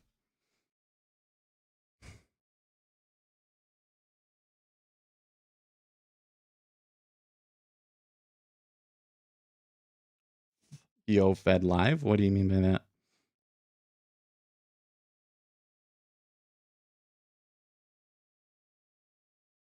Oh, I don't think I actually did take that one live. I thought I did, but I didn't. I'm going to flatten it. I'm just going to go flat here because that wasn't live. It should be live. I wanted it to be live. Well, now what are we going to do here?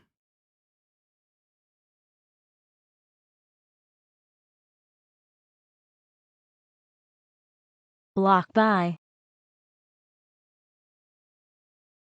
Okay.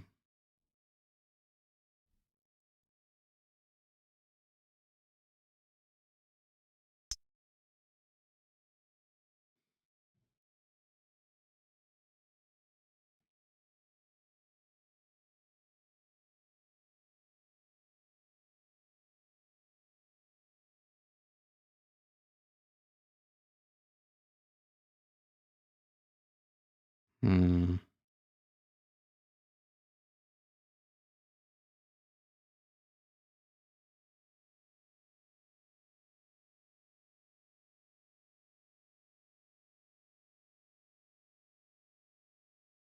Heard something say, well, the ISM manufacturing numbers came through and the prices paid was pretty high and all of the numbers were pretty good. Like the activity was still pretty high.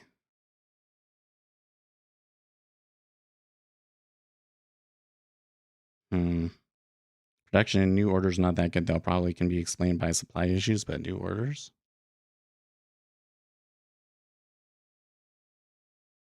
Okay, that's weird. My broker is being weird.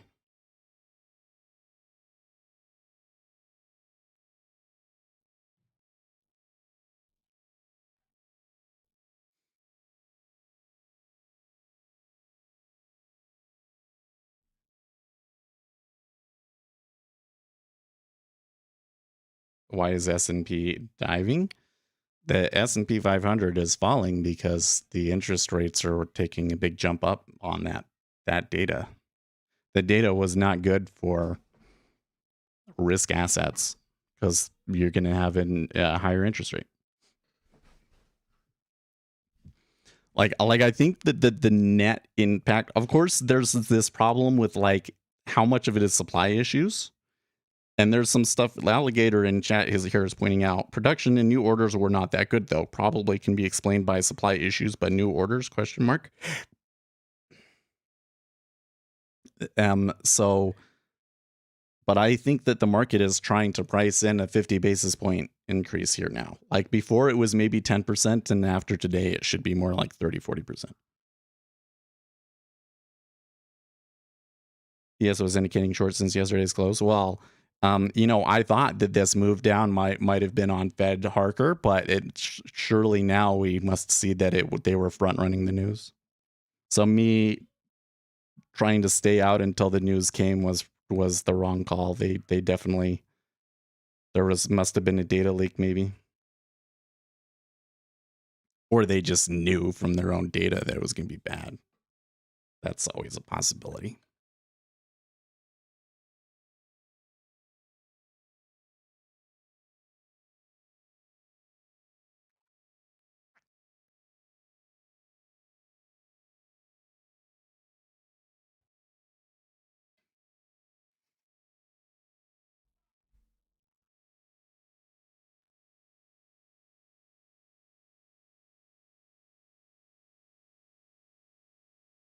Okay, that's a little bit better.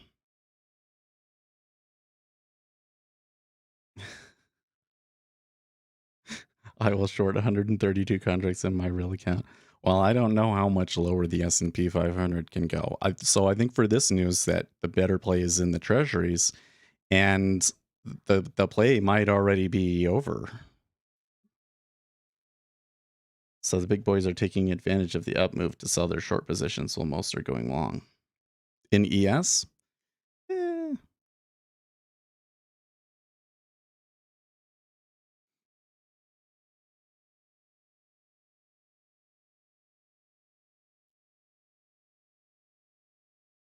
to be honest, I don't feel like that the volume in the indexes is that crazy right now.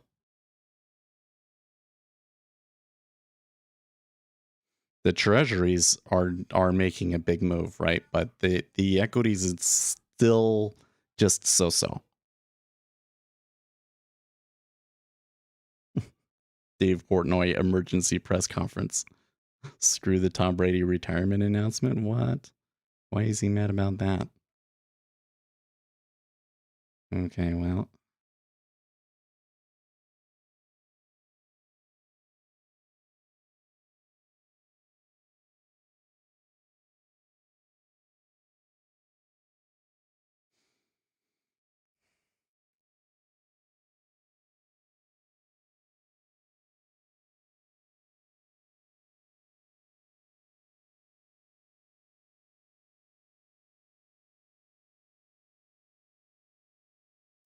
Rachel Maddow is taking a break from MSNBC to work on her film and podcast. Well, probably because they're doing so poorly over there. You think ES is going up? I don't know. It's definitely a possibility, right? That the S&P 500 recovers this.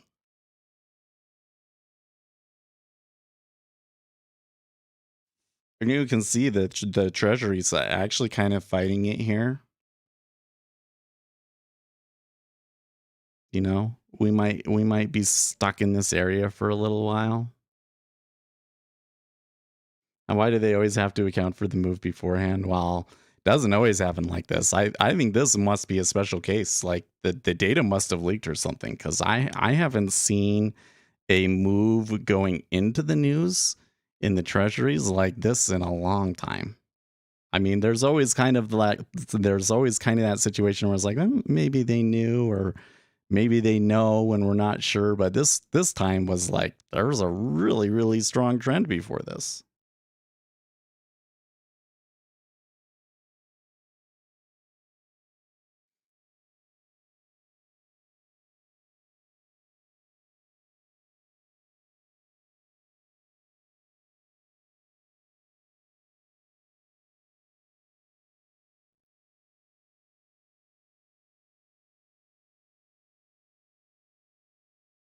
You know, another thing is if the S&P 500 recovers and says it's not so bad, that just gives the treasuries more room to increase rates on them again. So you could also get something like rotation, right?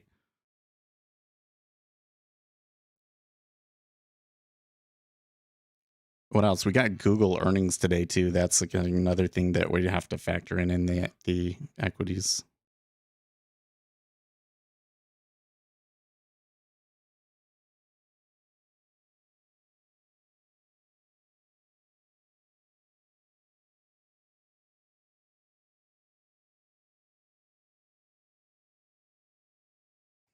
Matt discovered stops. That's funny, dude.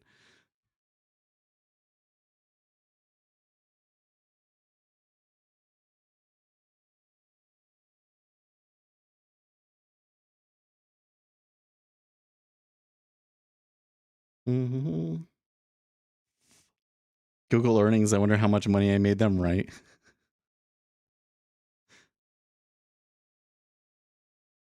Well, last week when we were looking at the Apple earnings, that was the one that I was looking at that was like, if Apple earnings aren't very good, then that's going to be really bad for the market. But Apple was good and the market reacted positively to it. That says to me that good earnings still matter and all of that. So I'm not so worried about Google, but there's still that chance that like one of the big techs misses and people don't take it too well. So we still kind of got to keep an eye out on that. But the more so than that is just that there is going to be a lot of people trying to play the earnings out in the equity indexes. You would think that they would be trying to buy it, right?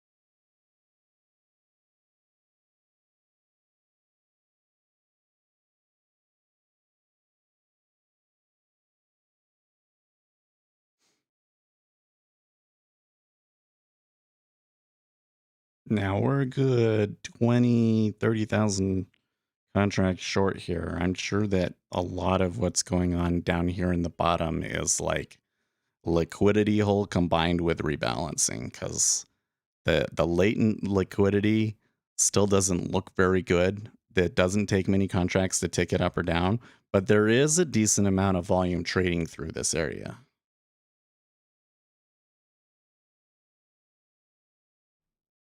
Spot Gamma says, I think we need puts closed before the next leg down. That may be.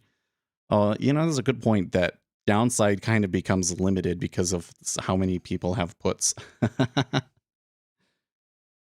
Have you ever rigorously back tested the wicks? What do you mean by that? Like if the previous bar has a wick, then we're likely to do X, Y, or Z. I've done quite a bit of back testing on like bars, like inside bars and outside bars, and like if an inside bar is followed by a wick or something like that. But the wick in specifically, I'm not so sure. But I kind of get frustrated by these kinds of questions just because it's like, okay, but is it something that has to do like purely with price? The analysis of purely price, maybe there's edge in it, maybe there's not, but I don't really spend my time. I wouldn't recommend spending my time with it right now. Like there's better ways to find edge.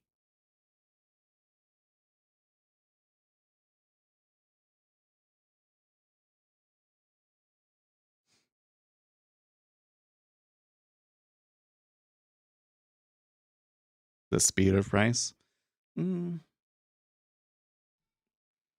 It might be interesting to see if the market, if on average we could create a metric that says how big are the wicks on average, and is the market doing something different when you can see that?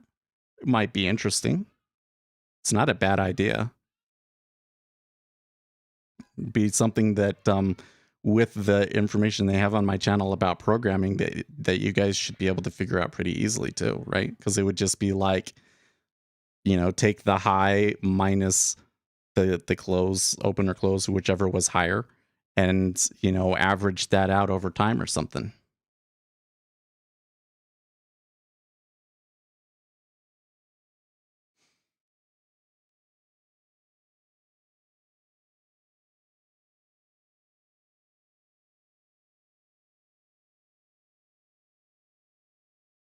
Hmm.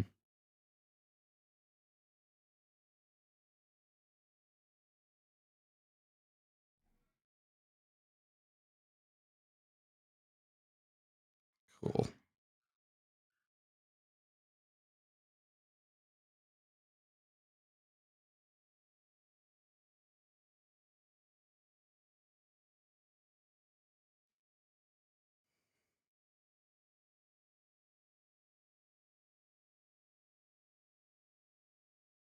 Well, that was a strong little move up there in the treasury.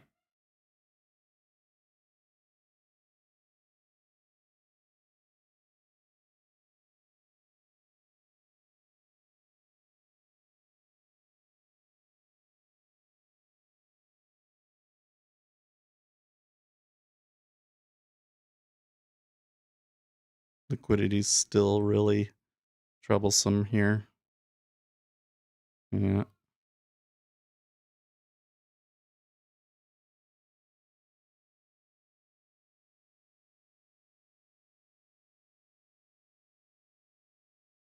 I can't believe I pulled that off twice.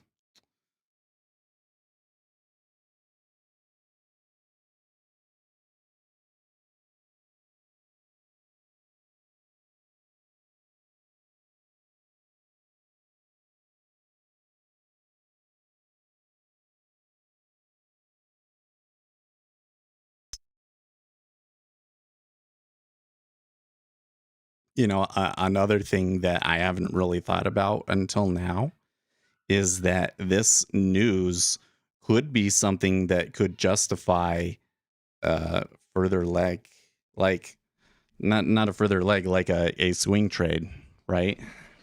Because I think that the possibility of the CPI, well, so for starters, I think that this decrease, everybody's expecting that jobs report to be bad. So like if the jobs report on Friday comes out even, that's not necessarily going to be good for treasuries, right? And then there's the CPI, and I think that what we're seeing here kind of suggests that the CPI is likely to be bad again, right? So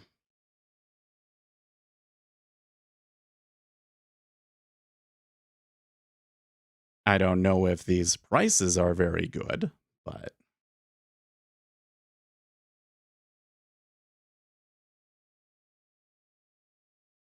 I'm surprised that nobody's traded the 5. What's with that?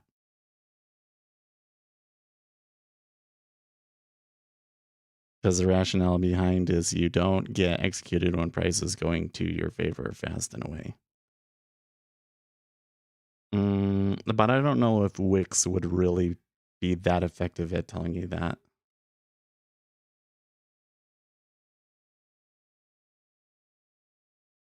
Or to put it another way, where we close in relation to what the high and low of that particular bar it was is largely a case of randomness. It's largely a degree of what do we call it? Aliasing errors, right? So you could have a situation where you're getting really big. Like, what would it tell you that the range wouldn't tell you, right? Because if you're in a strong trend, you'll probably get really small wicks, but strong range, and then you still wouldn't get filled. You get what I mean? So I'm not sure if it's the most perfect metric. It seems like something that might be fun to program. And if it sounds like a fun project, but I'm not too hopeful that you would really find a strong edge from it. Primarily because it's analyzing price, right? And the whole thing is analyzing price. There's not much edge in it.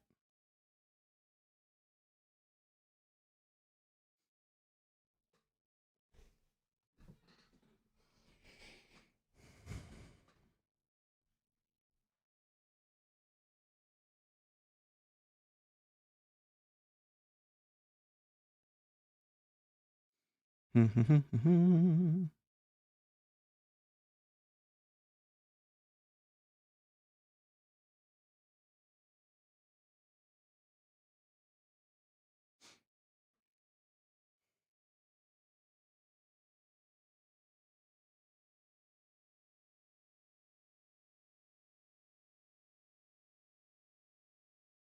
think this is getting one of those situations where you're going to see the order flow is going to be very heavily sell, but the market makers are just not going to hold. They're going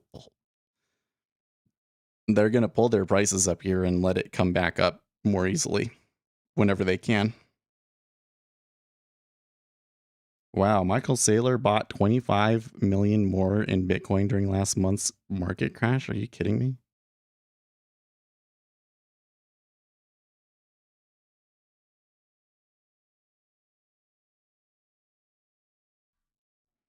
You hate this kind of action, idiot. It can be really frustrating, isn't can't it?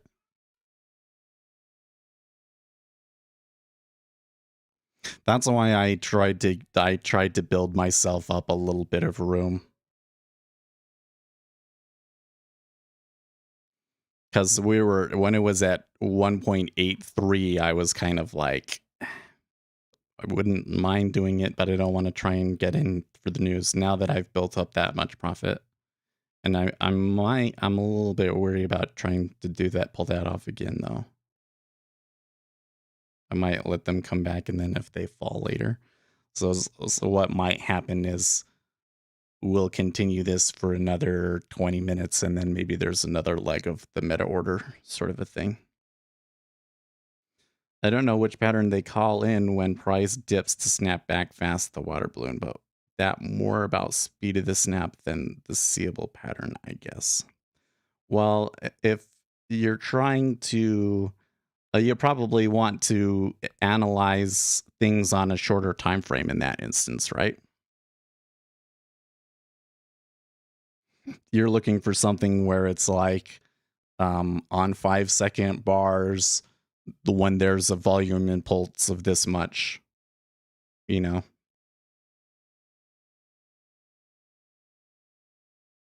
Yeah. And where you get into the difficulty in that kind of setup is filtering it right, because you're looking for like a very specific kind of situation, and usually what will happen is whatever metric you can look at will usually yield multiple situations that, and not necessarily all of the ones that you want. But then when you filter down to just the one that you want, you don't have enough data sets to really get anything out of it. right? So those are kind of, you should do it. You should program it.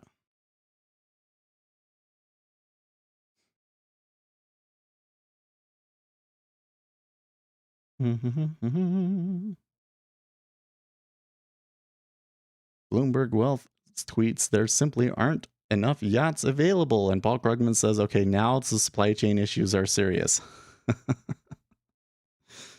That's funny.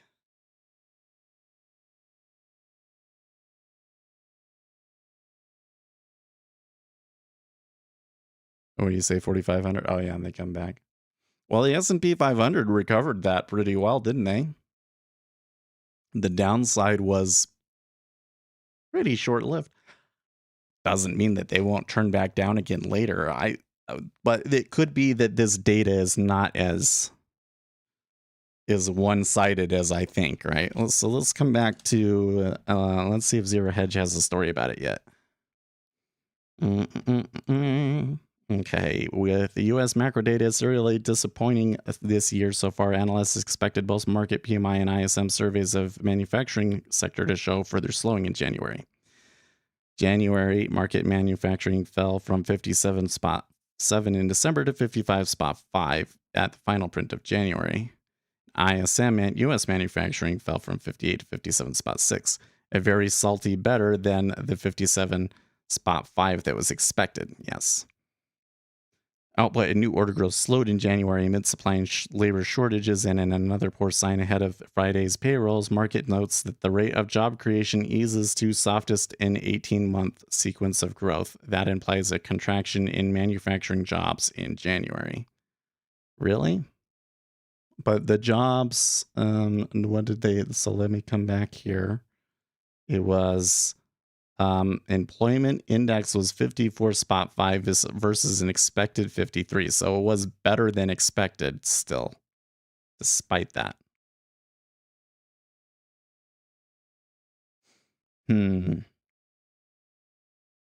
Anyways, panelists also frequently mentioned that growth of employment was hampered by challenges retaining staff and labor shortages. Yes.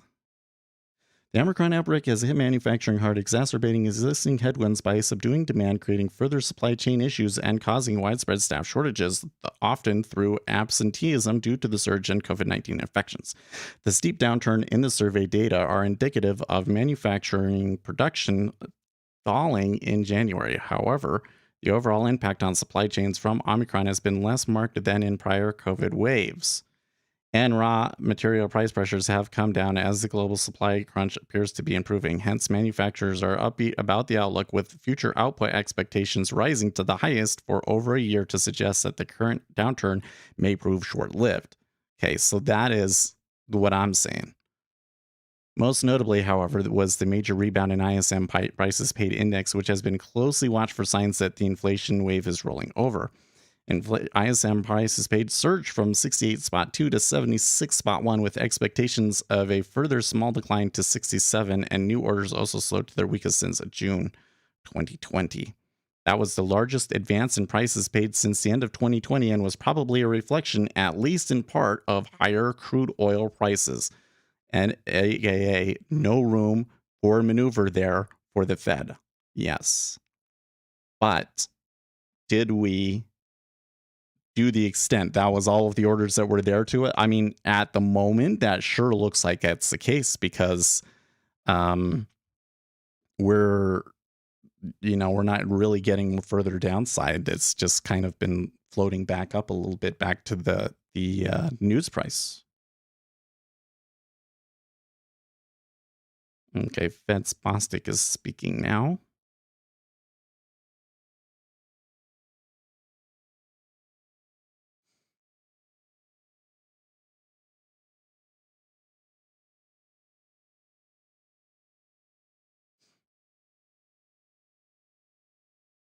Oh, you were saying there was a spoofer at 4,500?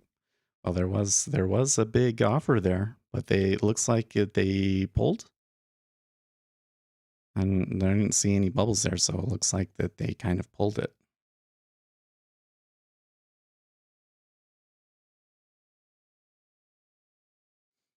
Bitfinex has popcorn out on Twitter. I don't know what that's about.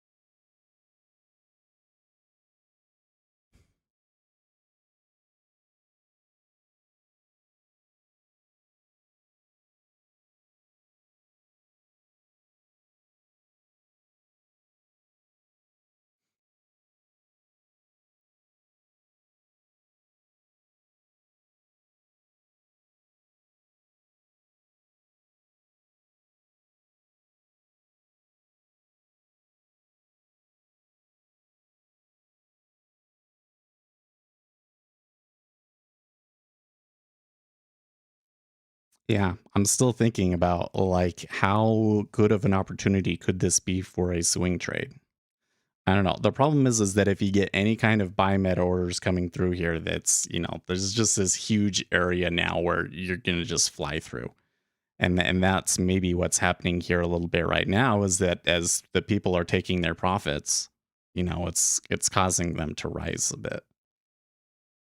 The deltas have largely been flat since the news. Just like lots of volatility through this area. So this, from an order flow perspective, this area, let's say it from 83 to 85 is just kind of like a no man's land. It might be hard to find like a really good safe spot in here. But from an informational standpoint, this might be a good place to take a swing trade, long rates, on the expectation that they will maybe even get to 2% on the 10-year before the FOMC meeting in March. Do you know how spoofing influences meta orders? No, I don't think there's ever been research on that. I don't think, though, that they really worry too much about that sort of thing. So, like, when I don't know anything really about what their edges are for how they execute things. I knew a lot of general stuff about how business was done when I worked at the bank, right? But I don't know much about their algorithms. But I do know that, they would look for short-term signals to try and adjust their algorithms with as well. So if there was a particular something that it saw that it thought that there was, a reason could be slow things down or whatever, they might back off of buying or whatever the deal is. But in the end, what you got to remember is that they've got a certain amount to buy or sell, and they're going to buy or sell it one way or another. So, you know,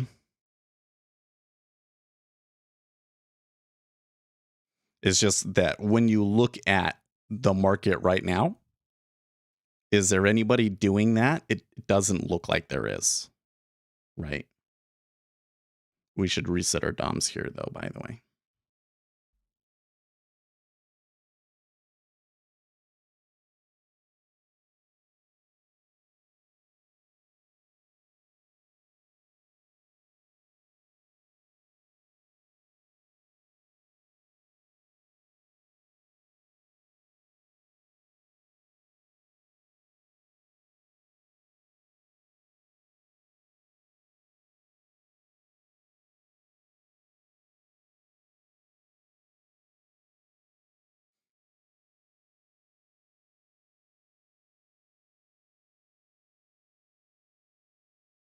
There is some change in order flow if there's a huge order. You say so.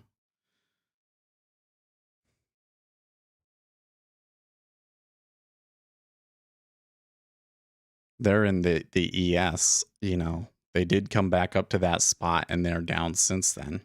But that order, I think, pulled. Can I see it? Maybe if I pull up my ES in here. There was a big order there was a big one, but it looked like they put it on the ask like right when they got to it, and then it disappeared when they got further away. And that might have just been my data at, updating. Oh no, wait, they did pull it. Oh no, wait, this one happened first. They put it on the ask when it was right there, and then later it got pulled.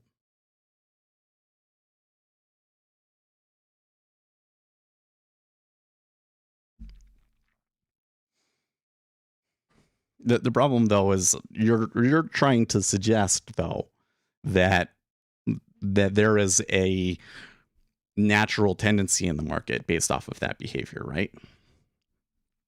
And what I would say, and what I'm been trying to say in my order flow videos, is that there is, but people account for it in their behavior as well, right? Like if you have a big order up there and then it gets canceled, well, that's going to make it easier for buyers to push it up. That the buyers didn't take that opportunity and push through it is kind of a concerning sign. And so situationally, you might be able to say, well, yeah, it makes sense to go short there. But if we're trying to say from here, I can take a short at 4,500 and just hold it short, based on that alone, I don't think I can. I think that that would be a good spot to take a trade if you think the S&P 500 is going to continue following. And I think that right now, if I was taking a trade, I probably would be favoring the downside, right? But let's just be really careful about, let's call it the technical analysis fallacy, that because we saw something happen, that means that the market has a tendency to do that thing. It's because we don't really know that.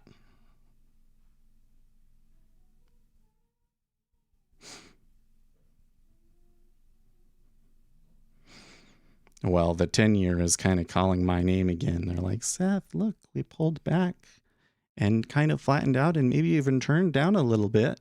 Now would be a great time to try and go in for another leg. You should buy us our micros, Seth, at 1.840. Oh, too late. Too late. Maybe a limit order.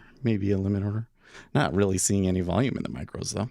I'm really surprised here. Maybe it's because they're doing it in the 2-year. Maybe it's because they're doing it in the 2-year. I'm just so surprised that there's like no volume in the 5.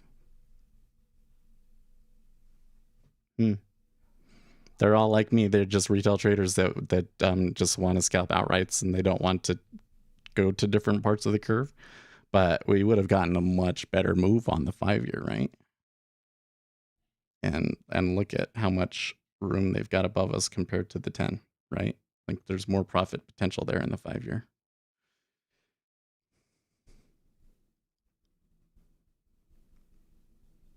Why do you always delete your messages, Big Toasty?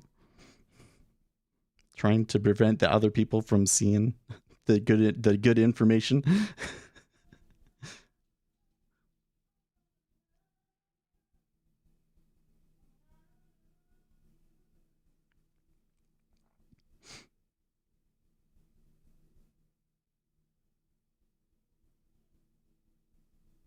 How many trades do you execute per day approximately? Yeah, usually not more than 4.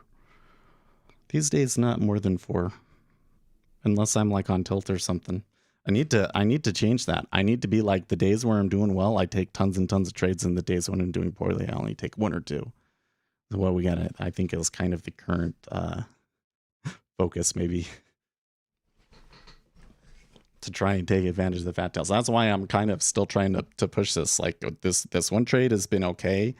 I want to try and hold it and see if I can get it to run, even though I know that it might not do it for some time.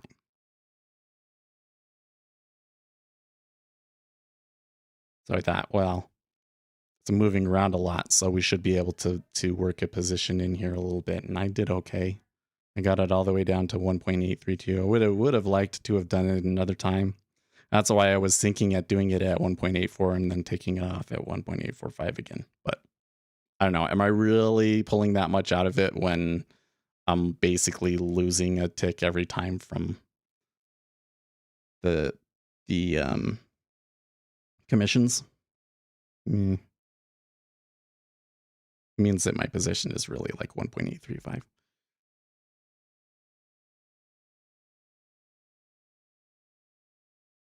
It does kind of look like it's tilted down and that the treasuries could make another move, but it's awfully like I should be seeing.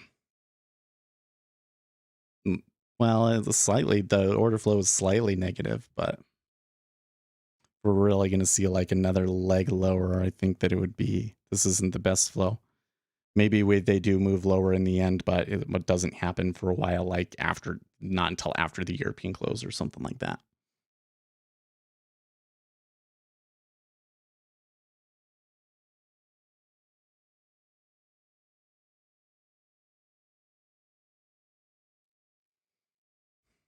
Tom Brady retiring is going to be the biggest news story of the day.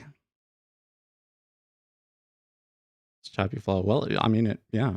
Well, we should expect that, right? After that sort of a thing.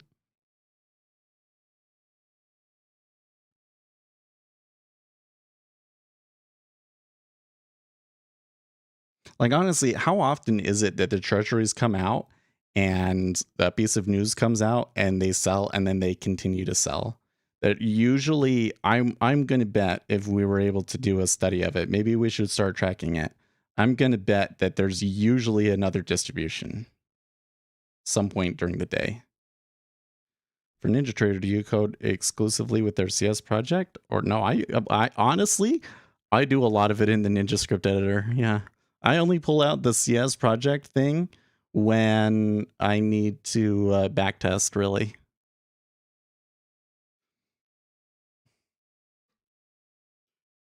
Only when I'm doing something really complicated, right?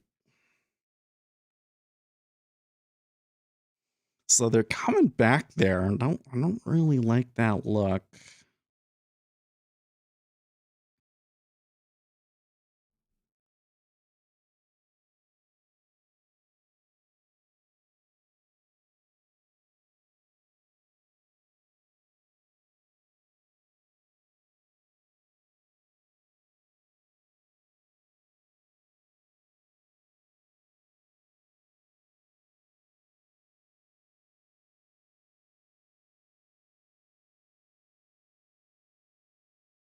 Hmm. Okay, well, I don't know.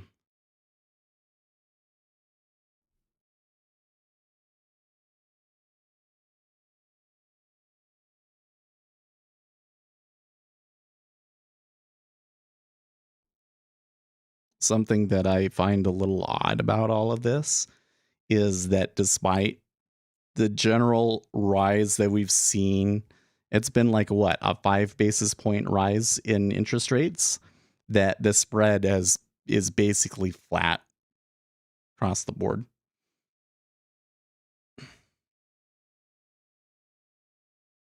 5 and 10 maybe actually steepened a little bit.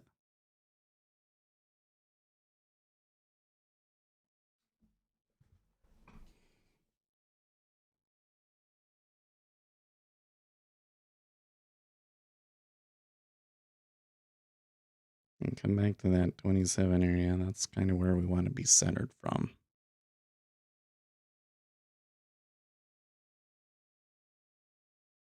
It's really interesting to me.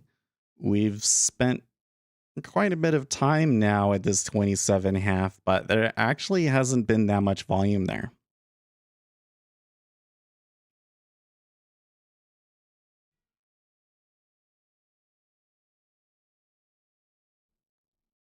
Lots of new Twitter accounts popping up claiming to be institutional fund managers, quants, and veteran traders. Oh, is that the new thing now? Is now that I've said, well, if you were really that great, then why aren't you managing a fund? So now everybody's going to claim to be a fund manager.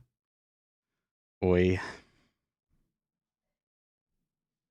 Guru Leaks says a lot of Twitter accounts. Professional day traders slash fund managers don't spend all day tweeting. Well, but they might tweet once a day though. I don't know.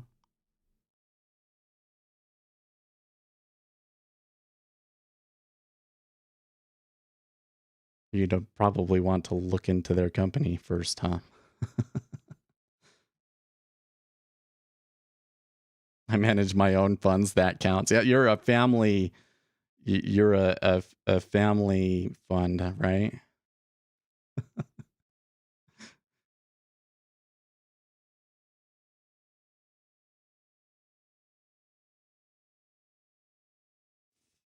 Yeah, they're a little pulley there at 27.5, and they ticked through it. Buyers saw the opportunity, and it took a bit, but they took it.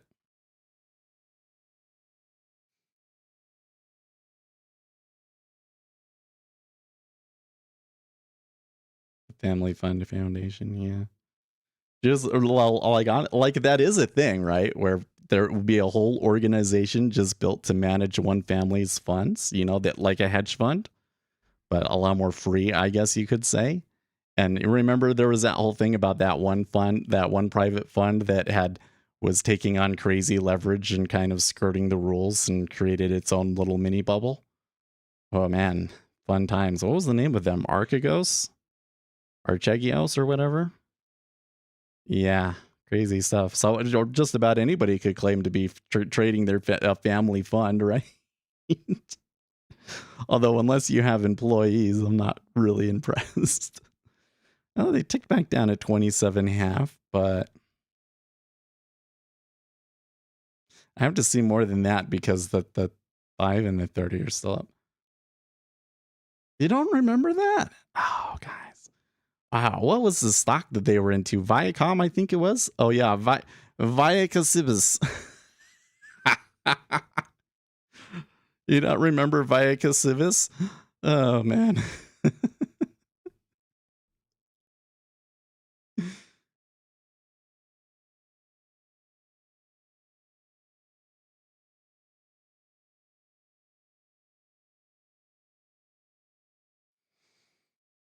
Another 12.59 to tick it up at 12 half.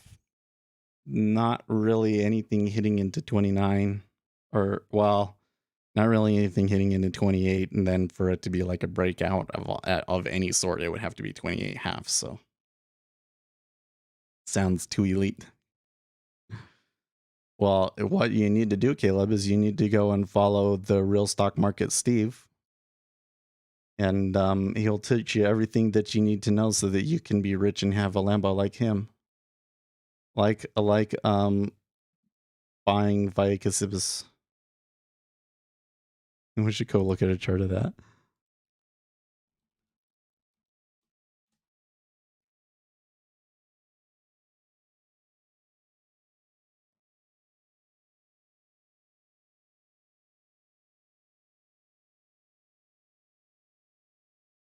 Viacasibus, yeah, no, it's still terrible. So good.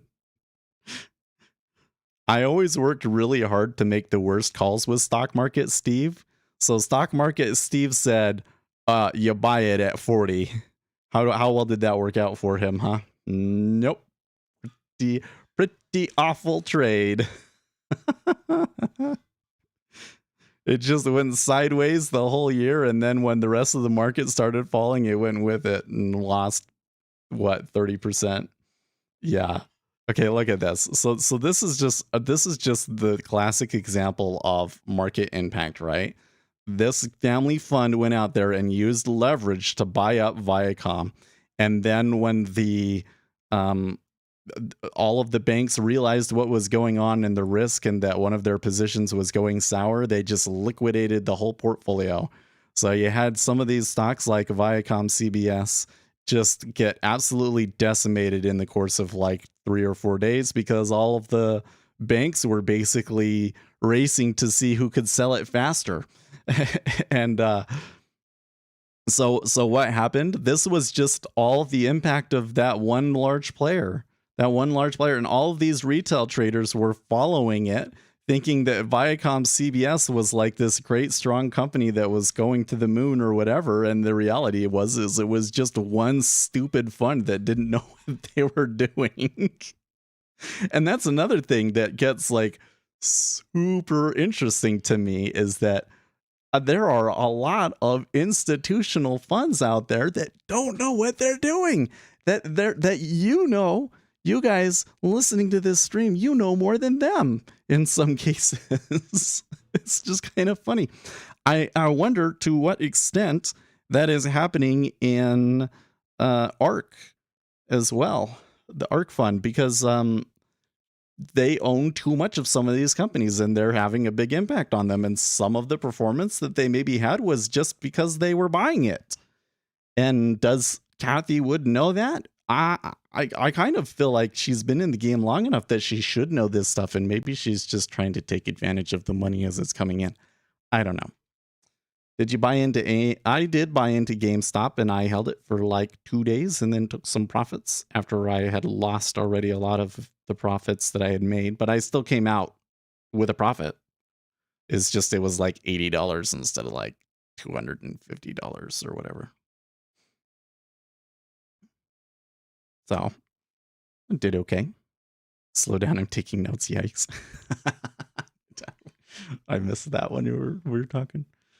That 5 years still kind of looks poised a little bit higher. I do think there is a little bit of nuance in that report. I do see some reason for people to think that report kind of suggests a slowdown. It was kind of the worst of both worlds, right? Wasn't it? There's like strong inflation. Federal Reserve doesn't have much room to move, but it's also kind of suggests that we did get a slowdown from Omicron. Although the slowdown was in line with what it was supposed to be. So this whole idea that like we're raising into a slowdown, I don't think that data supports that so much. Certainly, though, if the jobs number this weekend, well, Friday, was really bad, then that would change it, right?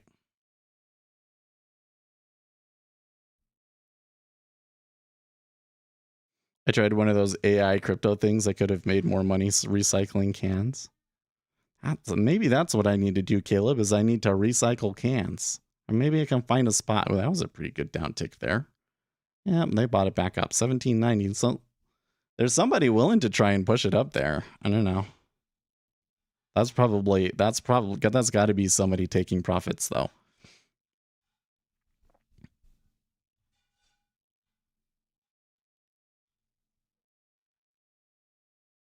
Which means that we don't believe that there's very much informational content in it.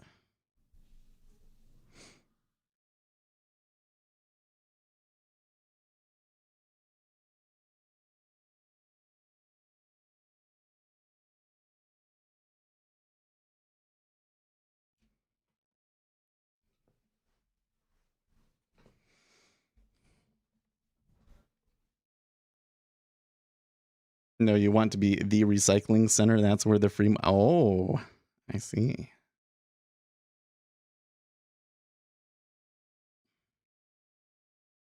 Okay, I'm gonna watch this video here. Oh, wait, is it gonna show to me here? I guess I have to make it full screen to even see.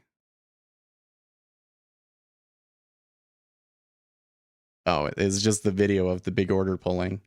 They got to like one tick away from it and it pulled, right?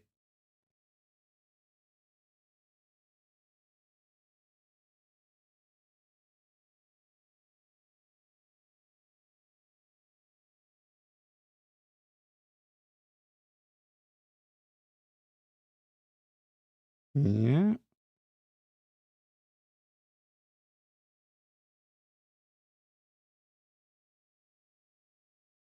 It was an interesting, yeah. As soon as they got it to like one tick away, it pulled. It sure is. It's fishy, right?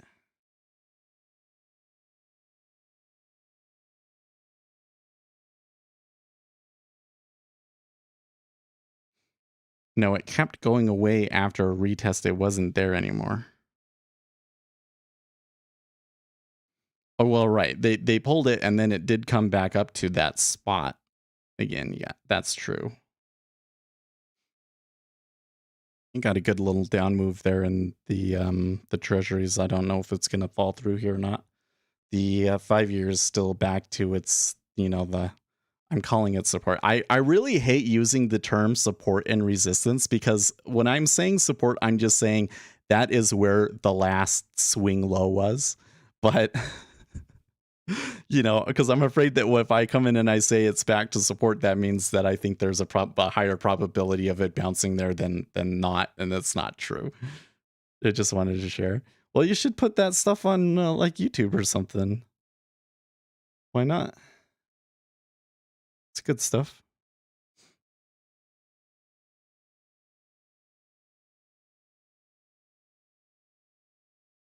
You can see it, dude. This is why the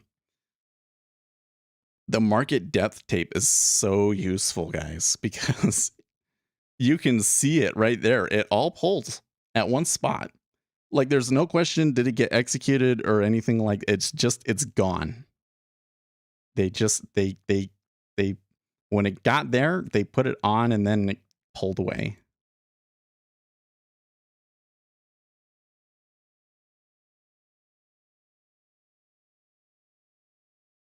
And it did kind of hold, so I suppose that whatever they were probably trying to prevent it from moving up, and it probably worked. But you know what?